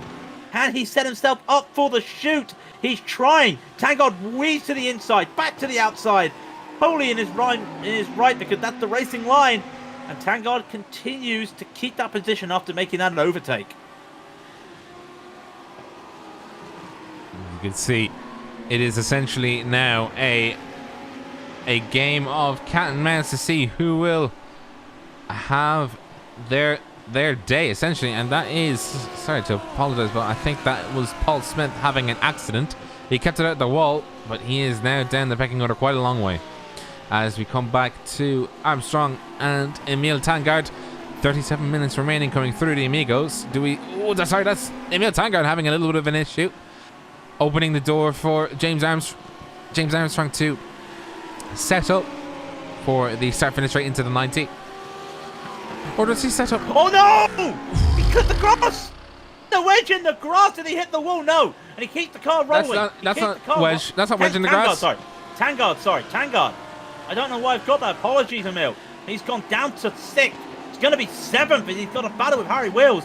Wills in a little battle. I think Tangard might let him bite. No, Tangard going to fight this and going to keep that position. I tell you what, though, in all due fairness, Emil lost that car and kept it going, clipped the grass, spun the tyres, and was just able to be in the right position to just throttle and keep going. But now he's under pressure from Harry Wills. Harry Wills, though, I don't think will be able to make a move into the inner loop. He does not. All that work by Tangard, it's gone. And Van der Wedge, another spot, and he's right on the back of Armstrong. He could make P2 at this rate. As you can see, the gap now that Armstrong has to deal with not come from ahead, from behind once again, with a completely different person this time. Same car, different numbers though, and different person at the wheel. Louis Eggerton moves up into the 4th position. He's in a sandwich now between himself and his teammate, or he is the bottom of the sandwich, attempting to see if he can catch up to the rear end of Van der Wedge as he battles Ma. Careful, Ma. Come around this corner. It's a bit ropey. Bit ropey. By the way, Tangard is now trying to battle Teekins. And it's turned into a real good sandwich here. You've got Teekins, Tangard, and Wills all battling it right now for this 5th, 6th, and 7th overall for these cars. A little bit of a slider. You see that little bit of a wiggle there from Tangard? That's not helped him. He's losing time now on Teekins. And Wills is thinking, I might have a chance down here at the 90. Decide to get. Oh my god, that was late braking from Wills. I thought he was going to go into the back of Tangard. That was a close moment there. He really was going to push. In fact, if Wills was not right behind Tangard, he probably could have made an overtake there. But the pressure there on Tangard, I think those tyres, there shouldn't be after 45 minutes. And I think those tyres of Tangard after that slide just not doing well.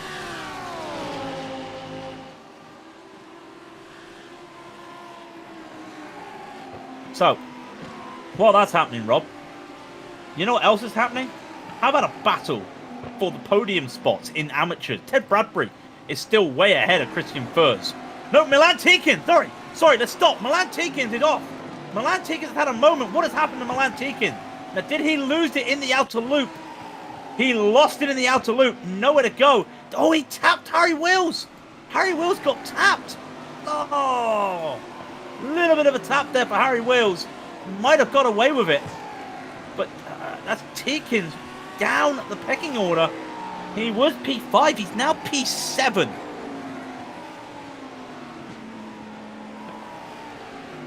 Sorry. That is...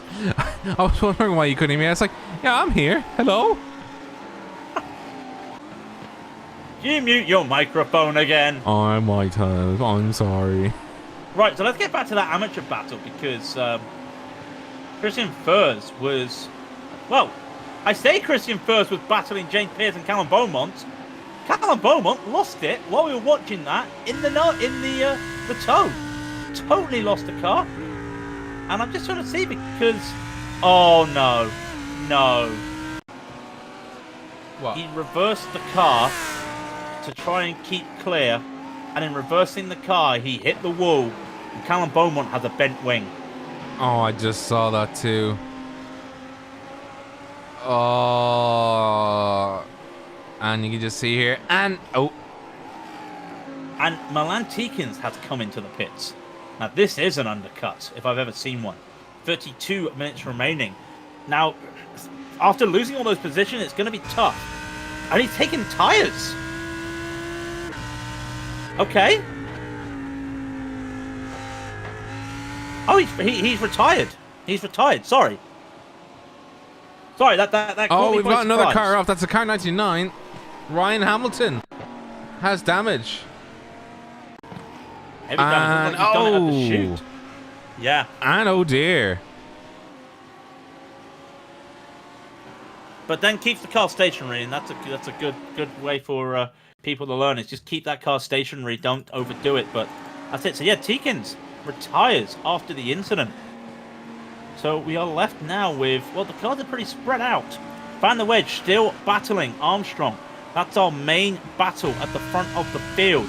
We did have an amateur battle until what happened there, but I think we've still got Christian Furth battling with James Pearce. Yes, James Pearce and Christian Furth battling for P2 and P3 in the amateurs. So that is our two main battles at the moment. And if there's anything else, we'll let you know. It's upsetting to see. Just the tires. It's all down to just that one mistake, that one thing, and it's just bang. That one moment. 8 Mile quote. You know, do you take it? Knees sweaty. I don't know the rest. A mom's spaghetti. Yeah. I say, oh, there goes gravity, but Louis Atkinson's here. We know what Louis is famous for. For doing the opposite of what gravity wanted him to do. Yep, definitely. So the cars are a little bit spread out at the moment, as we were saying. Not much we can say. But, like I said, battle for P2 and P3 in both categories is really what we're looking at. There are some other cars close to one another, but they're not in the same classes, so don't really need to battle. So Watkins Glen is delivering though, Rob, because people have been making costly mistakes, and you know the track temperature is just going down. It's 26 Celsius. Well, it stayed around 26 Celsius, but I think a lot of that with the headline news. The headline news. It's gone down a degree. The headline. Weather has dropped by 1 degree. More news in half an hour. But it's sim time right now of 6:50 in the evening, so the sun will be starting to set. To go for a snooze. Yeah, it goes for a snooze. It will go down. Just keep it calm. 29 minutes remaining in the race, so I'm thinking that these drivers might want to start looking at their pit stops. Look at the window. The window will be open. Start thinking about it. If you're somewhere like Van der Wedge, maybe go for go for some sort of move by just pitting early, or maybe pitting after Armstrong. It's really what he's looking for at the moment. I think a lot of these cars are just looking at that. Does somebody have a little bit of damage because they clipped the wall? Does somebody, have they accidentally kept their tires tipped? Just the little things like that, I think, is what we'll be looking out for right now when it comes to the pit stops, because everything is quite spread out. It's just a battle. Hang on, Christian Furs has he lost P2 to James Pierce. Now, where did that happen? He definitely had a mistake on that last lap. Oh, he didn't. He last lap, just going up to the inner loop, he just had to yield and let Pierce go through. So it's gone a little bit wrong for Christian Furs after that moment hitting the wall, and maybe he does have some sort of damage, but I did not see anything when he hit that wall. I'm just coming into sort of the guessing game right now. We're trying to see where things are. Dennis Weisner in the pits. I mean, he pitted early, didn't he? So yeah, he's one to watch out for. Now we have James Armstrong still, but I think he is still battling with Van der Wedge. So this one is one for the books. Can Ma hold on to second place? I mean, first place. I mean, yeah, that's gone. That's gone. But one for the notebooks here. We mentioned James Armstrong won the RacingSimRigs World Series. Did the double header at Donington on Wednesday. Was penalised after what happened between him and Stefan Schlanger, and lost his race 2 victory. So did not complete the double. Wayne Jury in front of these two, just having a moment in the chute. Stay on the grass. Oh no! Just get going, Wayne. Get going, Wayne. He gets going. That's okay. I was a little bit worried there where he was, and he just pulls to one side. Is he just parking the car? I think he might be. Yeah, he's parked the car. Did he hit the wall when he spun? Oh, he clipped the grass and went straight into the barriers. Ooh, that's a heavy impact. So yeah, that's Wayne Jury's race done. He tried. Look, he tried correcting it. This is how lethal this grass is right now. He tried correcting it. Going to the gyro, you can see his steering inputs. And very slowly, he's on the brakes now, and he's trying to correct it, and whoop. Whoop. Just whoop.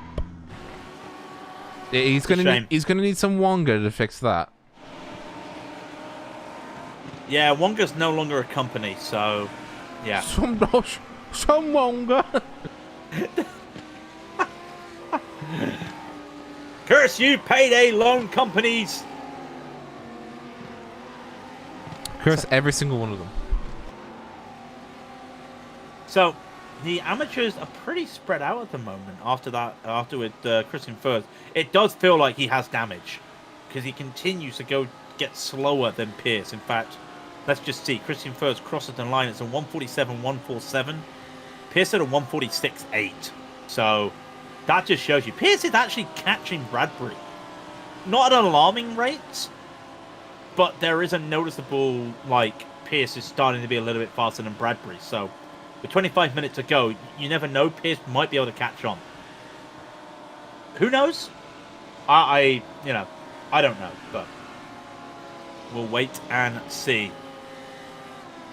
So really, yeah, there is only one battle on the track at the moment, and it is Van der Wedge and Armstrong. I'm sure there's some battles near the back of the field. Well, there is, I think. No, it's a pro and an amateur. There's no serious battles in the field apart from for P2 and P3 in the pros.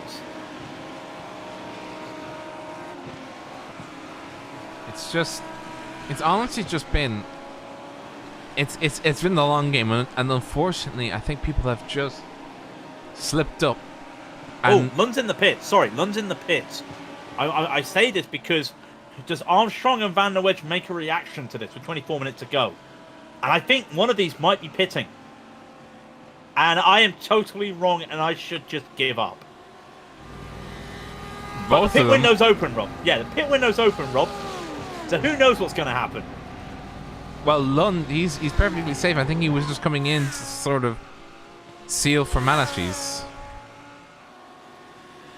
Unless he, unless he went up and took tyres, which I don't think he did. But he's been in for quite a while. Here he goes. Yeah, he didn't take tyres. Don't worry. No one has to worry. In fact, he might come out beside James Pierce. He is. Now, Pierce has got a little bit of a run here, but he does get held up a little bit. And it's tough. It's tough. It's tough when you're in the same category what to do when you're side by side with someone coming out the pits, going up the S's. But they're not in the same class, so maybe it was the case of James just decided, okay, let me just yield. But he gained more time over Ted Bradbury that last lap, and he's losing it now. Just to see the gap. And that is Will Egby. Yeah, he pulled off. What happened? Did he... he ran out of fuel, I think. You reckon? I think he did. I don't know. Yeah. He ran out of fuel. Drama. Will Egby. He ran out of fuel. He missed his pit window. Oh, that is bad. Now, is there going to be any drama with these guys in the... No! Armstrong and Van der Wedge continue to stay out. Now, that's interesting because if I'm Van der Wedge right now, I'm taking a pit stop. And I would just take that risk. But then again, like I said, if he knew where Lund came out, and Lund was practically almost side by side with P2 in the amateurs, it's a risk. And, if Armstrong and Van der Wedge went for that, or Van der Wedge went for it, you're looking maybe at coming out behind Christian Furs. So it is a tough one for these guys to do. And now Armstrong gets a little bit of slipstream from Chris Hamer. Now that's interesting. That's probably just what he needs right now.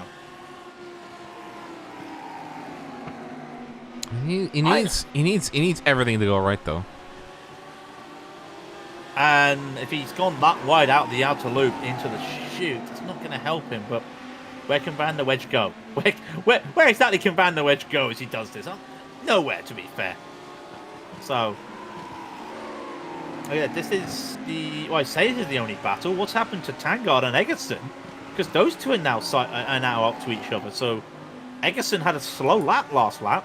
So, it isn't first, second, and third and fourth battling. It would be second and third and fourth and fifth battling. But Egerson, really, you'd kind of want to keep a fourth position over a fifth. Especially with the results that Egerson had last race with that P2 in the second race at Monza. So, trying to help himself as Tangard struggles. Now, does any of the leaders go into the pits as the sun starts setting completely? You can see the orange clouds. No. Will any of them pit? Well, they've got to. I don't know, Rob. Maybe this is why I'm not, like, a top driver, but I'd be pitting right now to just give myself some clean air. I don't know about you. Well, it depends. Do you go for clean air, or do you just stick it out as best you can? I mean, Ted Bradbury he's sticking out. Yeah, but what's Ted Bradbury got to fight? Nobody. Well, I mean, he still has to be competitive. Oh no, definitely, he has to be competitive, but it's not like Bradbury is getting held up by the guy he's battling. You see what I mean? It's Van der Wedge actually takes that position. While he went away, he took that position almost the same way he got that. The same way we saw a position earlier, as Armstrong just loses it, going out on the boot, on the inner loop, sorry, and Van der Wedge just slides into the inside. Another great move, and now Armstrong is on the defense. And now you've got to think to yourself, it has to be right now that one of these guys pits with just under 20 minutes to go. One of them has to pit now, surely.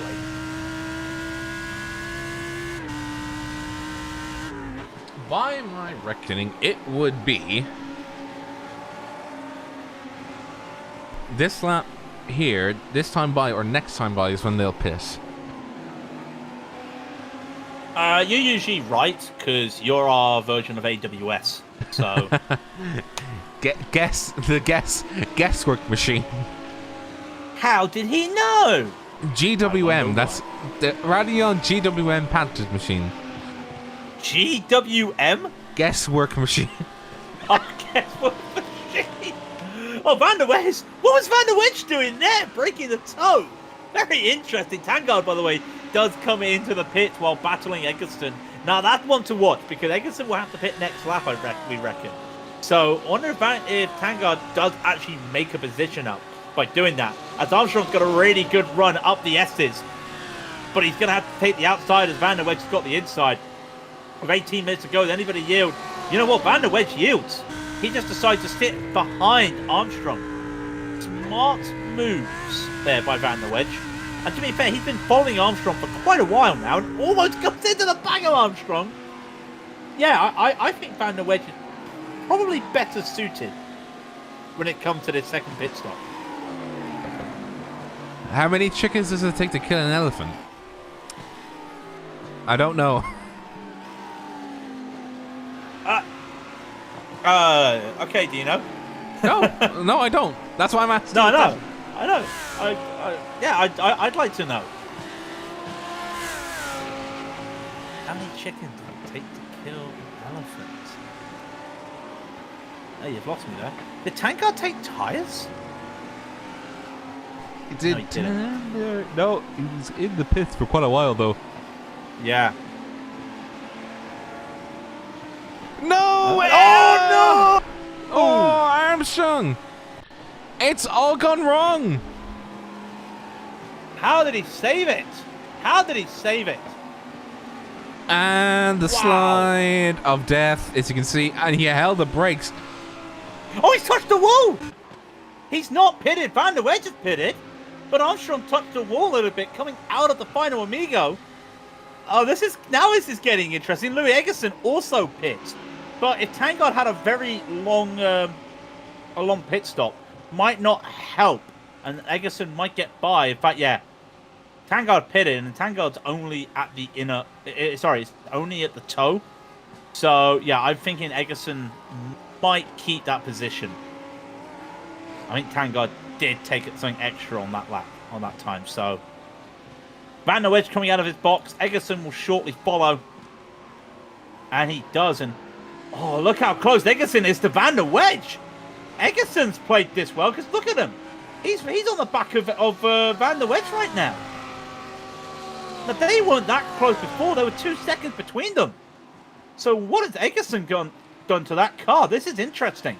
This has changed everything with 16 minutes to go, because if Eggerson can catch up, we could see some fireworks. And we see the fire. And by the way, I was correct about one of them. Pitting. About pitting, yeah.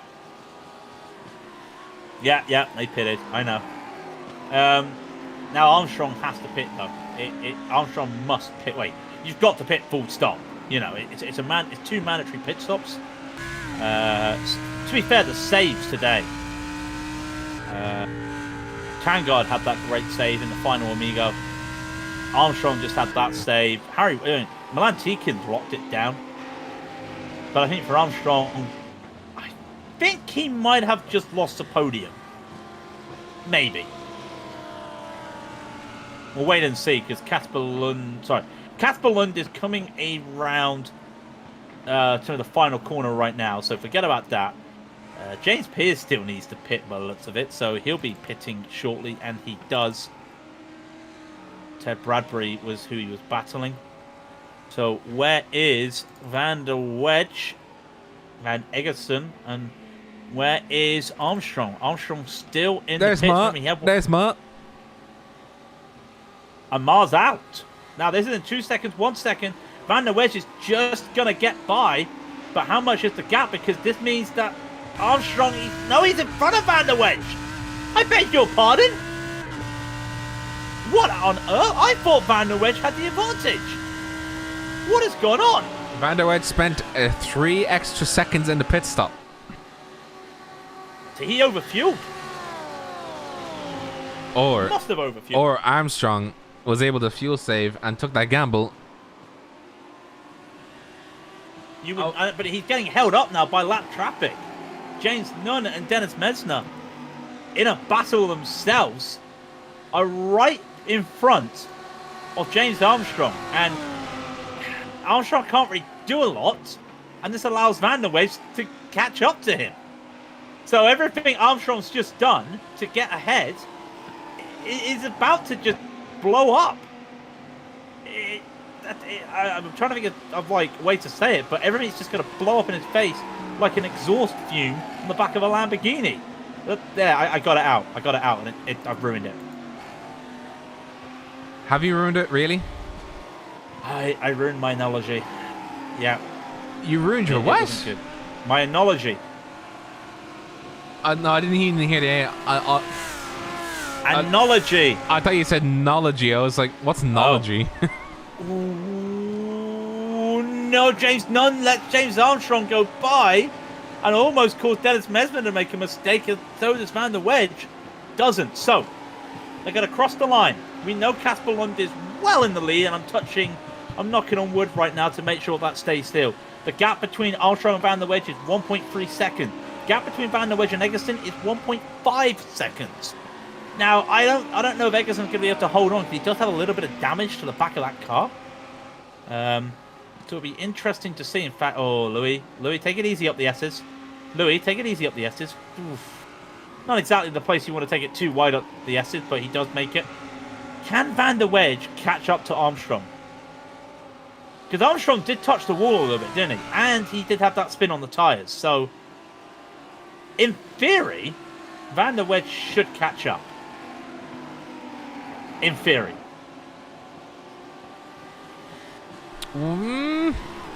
It depends. It depends on a multitude of factors, because you can say that for many things in the world. Does he have damage to his car? That's an unknown right now. Is his tires completely broken? That's an unknown right now. He went into the pits after he had the incident, so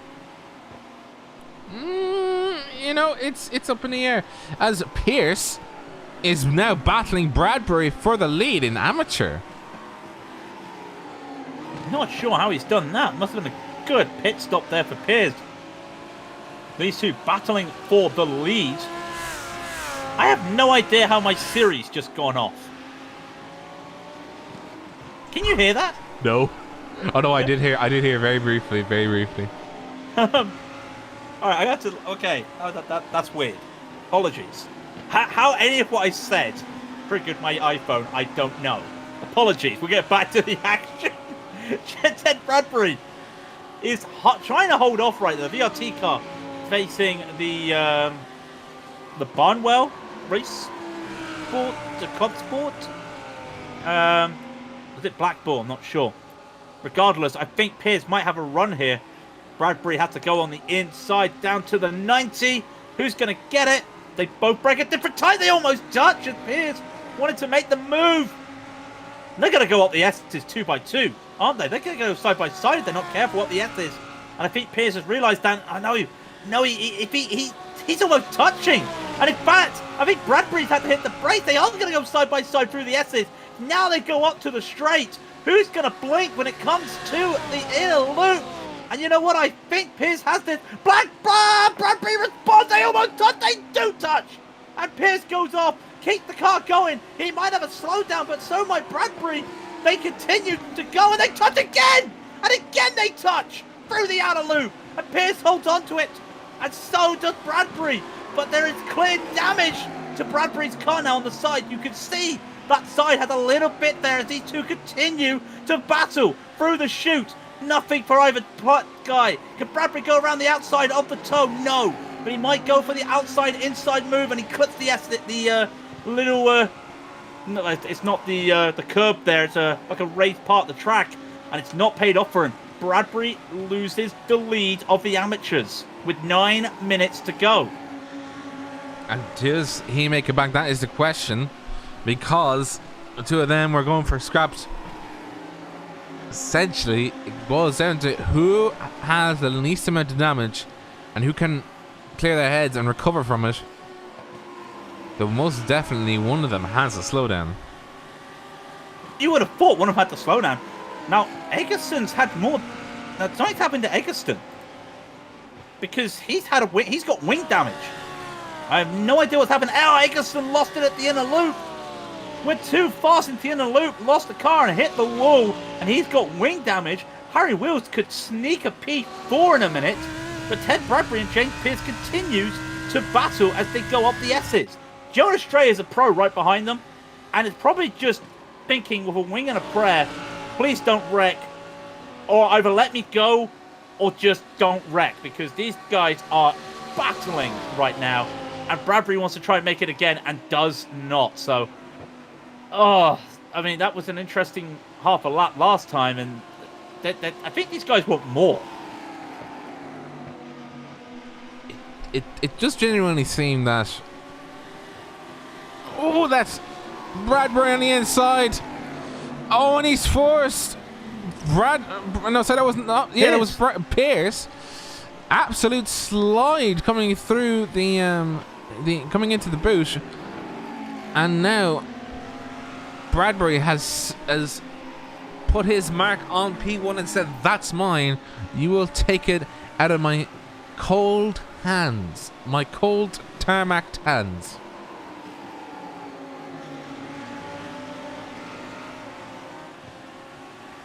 Meanwhile, Armstrong has had a moment. While we're watching that, Armstrong has also had a moment, and now he has wing damage. Don't tell me it's another issue at the... No, he hit the wall again coming out the final corner, and he's now got wing damage. So Van der Wedge has gone up to P2. Armstrong had 7 minutes to hold a 7-second lead over a guy who also has wing damage. So I think he might have it. Just saying. Unfortunately, just too many little mistakes. And just look what happens. You lose the position. As Louis Eggerson, he's trying to make sure that he doesn't fall too far behind into the clutches of Harry Wills. Harry Wills has a 5-second gap, and he was half a second faster. And you might see the amateurs in a minute, Rob. You might see them just turn around the corner. There they are in the corner, side by side, Bradbury and Pearce. Pearce is on the outside. Is he going to make this again? They're going to try go 2 by 2, but Pearce decides, no, Pearce has lost the car. Into the wall goes Pearce. Pearce is in the wall. He's got wing damage. He's got side damage. Tangard comes by. First now comes by. I think Pearce has got steering damage. That was a heavy hit. Now let's check the cockpit. He's got steering damage. Pearce is towing. Pearce is retired.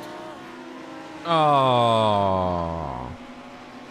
And I've got to say, I don't understand. Could he?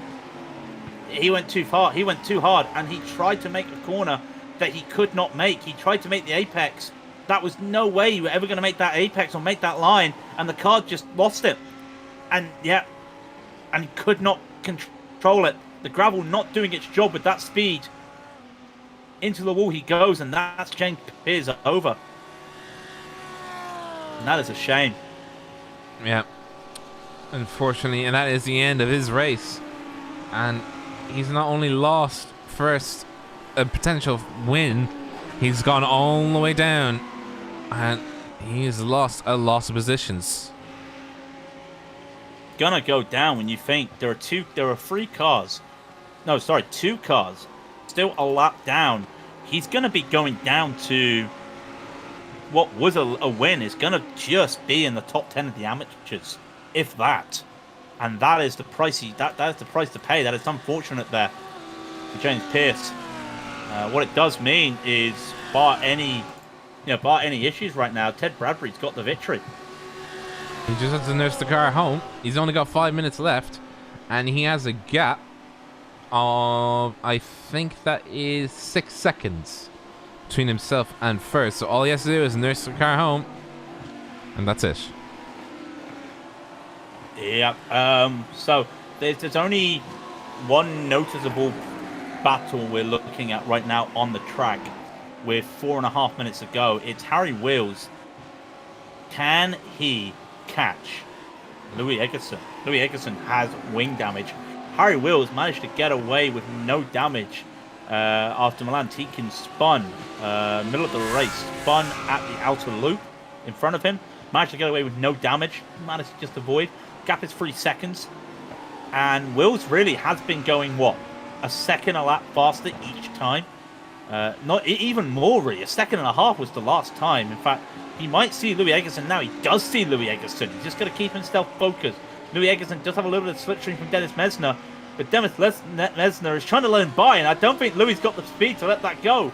Louis Eggerson did a 1:47.989. What does Harry Wills do? It's a 1:47.224. It's not a second. It's an eighth of a second, but the gap is now 3 seconds. But there's, what, two laps to go? I don't think Harry's going to do it, you know. Oh, that was a crash. Something got hit on the S's or up the hill. I did not see anything. I heard a massive bang. I must admit, I've not seen anything. Am I just going crazy? Yes, you've been doing Raidillon TV for a year. You've gone crazy. Somebody in front of Harry Wills struck the wall coming up the S's. I know that much. Is that what you're saying? Yeah. So the only person up ahead of him was Dennis Mesner. Yes, Dennis Mesner did hit the wall. Yep, you're right. Mesner did indeed hit the wall. So there is that there. Like I said, the battles at the front are practically all done. Harry Wills now had 2.5 seconds. And they're going to get another lap, by the way. So I think Harry needed to do it a second faster this lap, and he's only done half a second.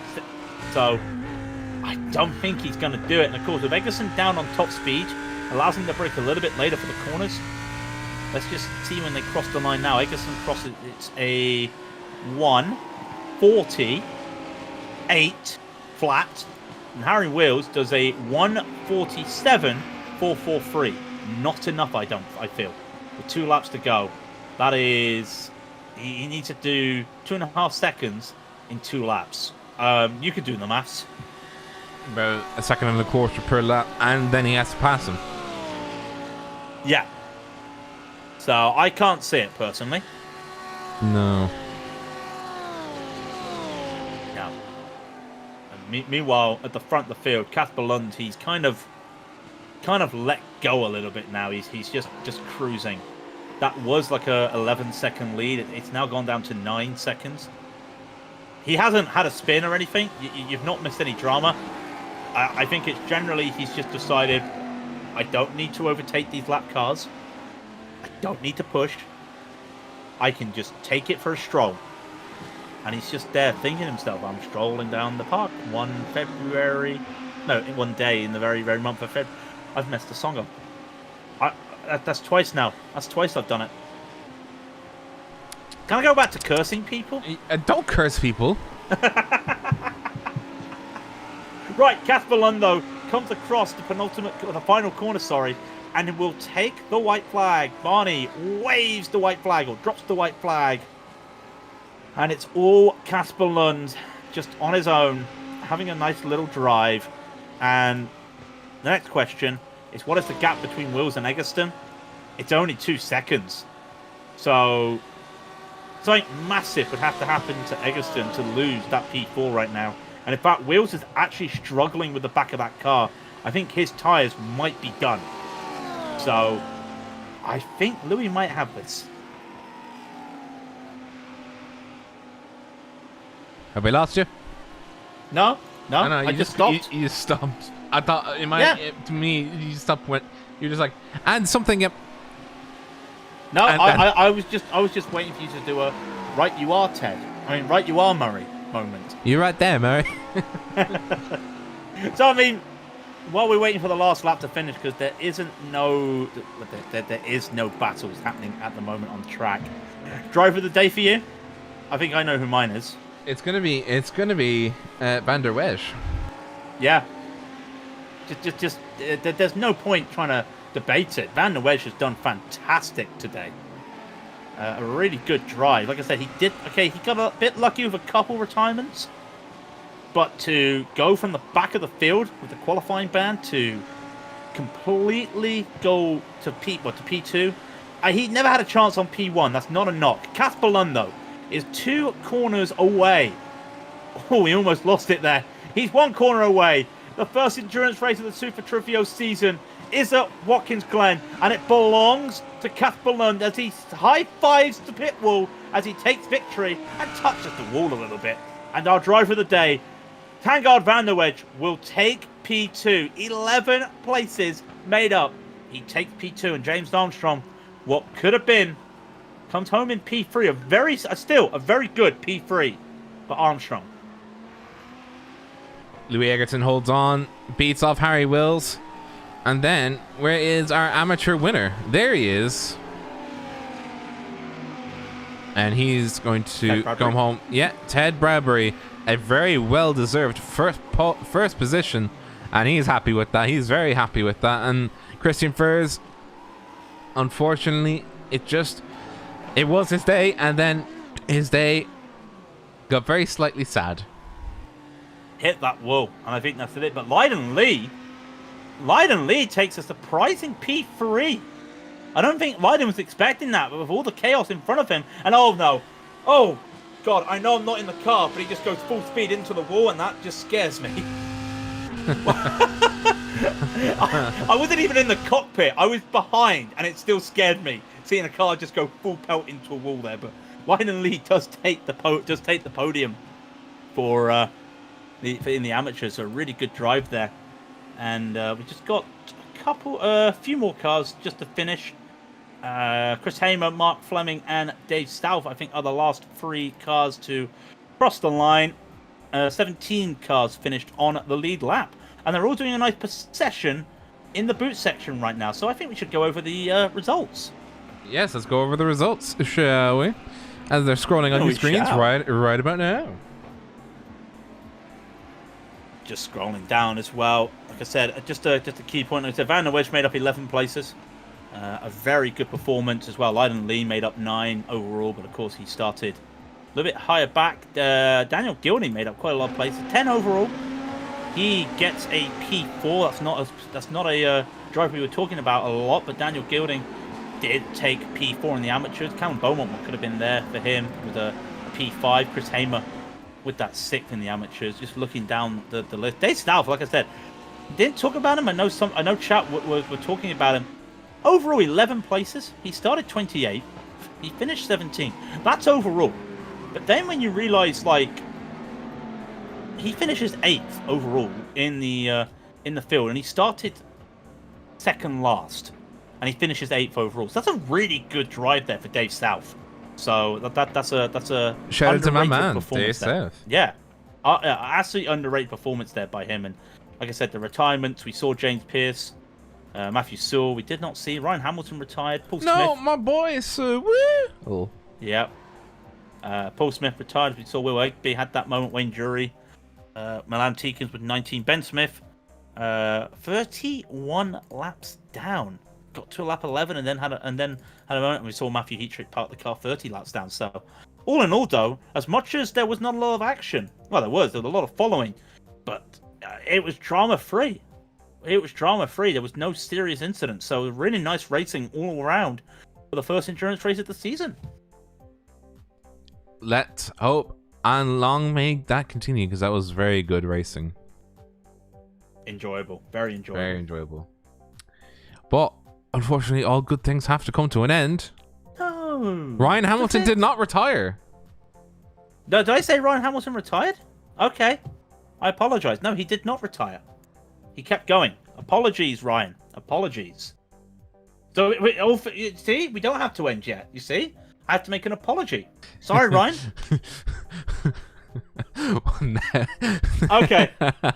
I'll leave. Okay, you calm yourself down with the laughing there, boy. I'll I'll let them know what to be saying because, ladies and gentlemen, once again, thank you very much for tuning in to Raidillon TV. If you like what you have seen, hit that thumbs up button and hit the subscribe button if you'd like to see more. And of course, there is that bell, that ding ding, if you want to be notified when we have a scheduled broadcast going on. Shout out to TrackCams22 once again for providing these cameras. There's a link to their website in the description underneath the video, as well as a link to our Discord. Always loving whoever does come in for a little community there full of memes. I shouldn't be saying that, but no, a nice bit of humor there from everybody. We're back Wednesday. RacingSimRigs World Series. Their endurance race, an hour and 15 at Daytona. I swear I've seen that a couple weeks ago somewhere. Oh, yeah, I know where I saw that. Yeah, the History Channel. Anyway, regardless of that, if you want to see some official racing Friday night, 1900 GMT, the European Sprint Series, then 1945 on Sunday, the Huskenveld GT Challenge. These boys and girls will be back next week for 2 30-minute races at Imola. But I'm off to have some sleep and get ready for a birthday party that no one's going to turn up to because of COVID rules. So, unfortunately, for the last time as the 31-year-old, I am Craig King. A happy birthday to you, Craig King. A pleasure to have you as always. And I've been Robert O'Brien. And this is Raidillon TV, the only corner you need. Good evening.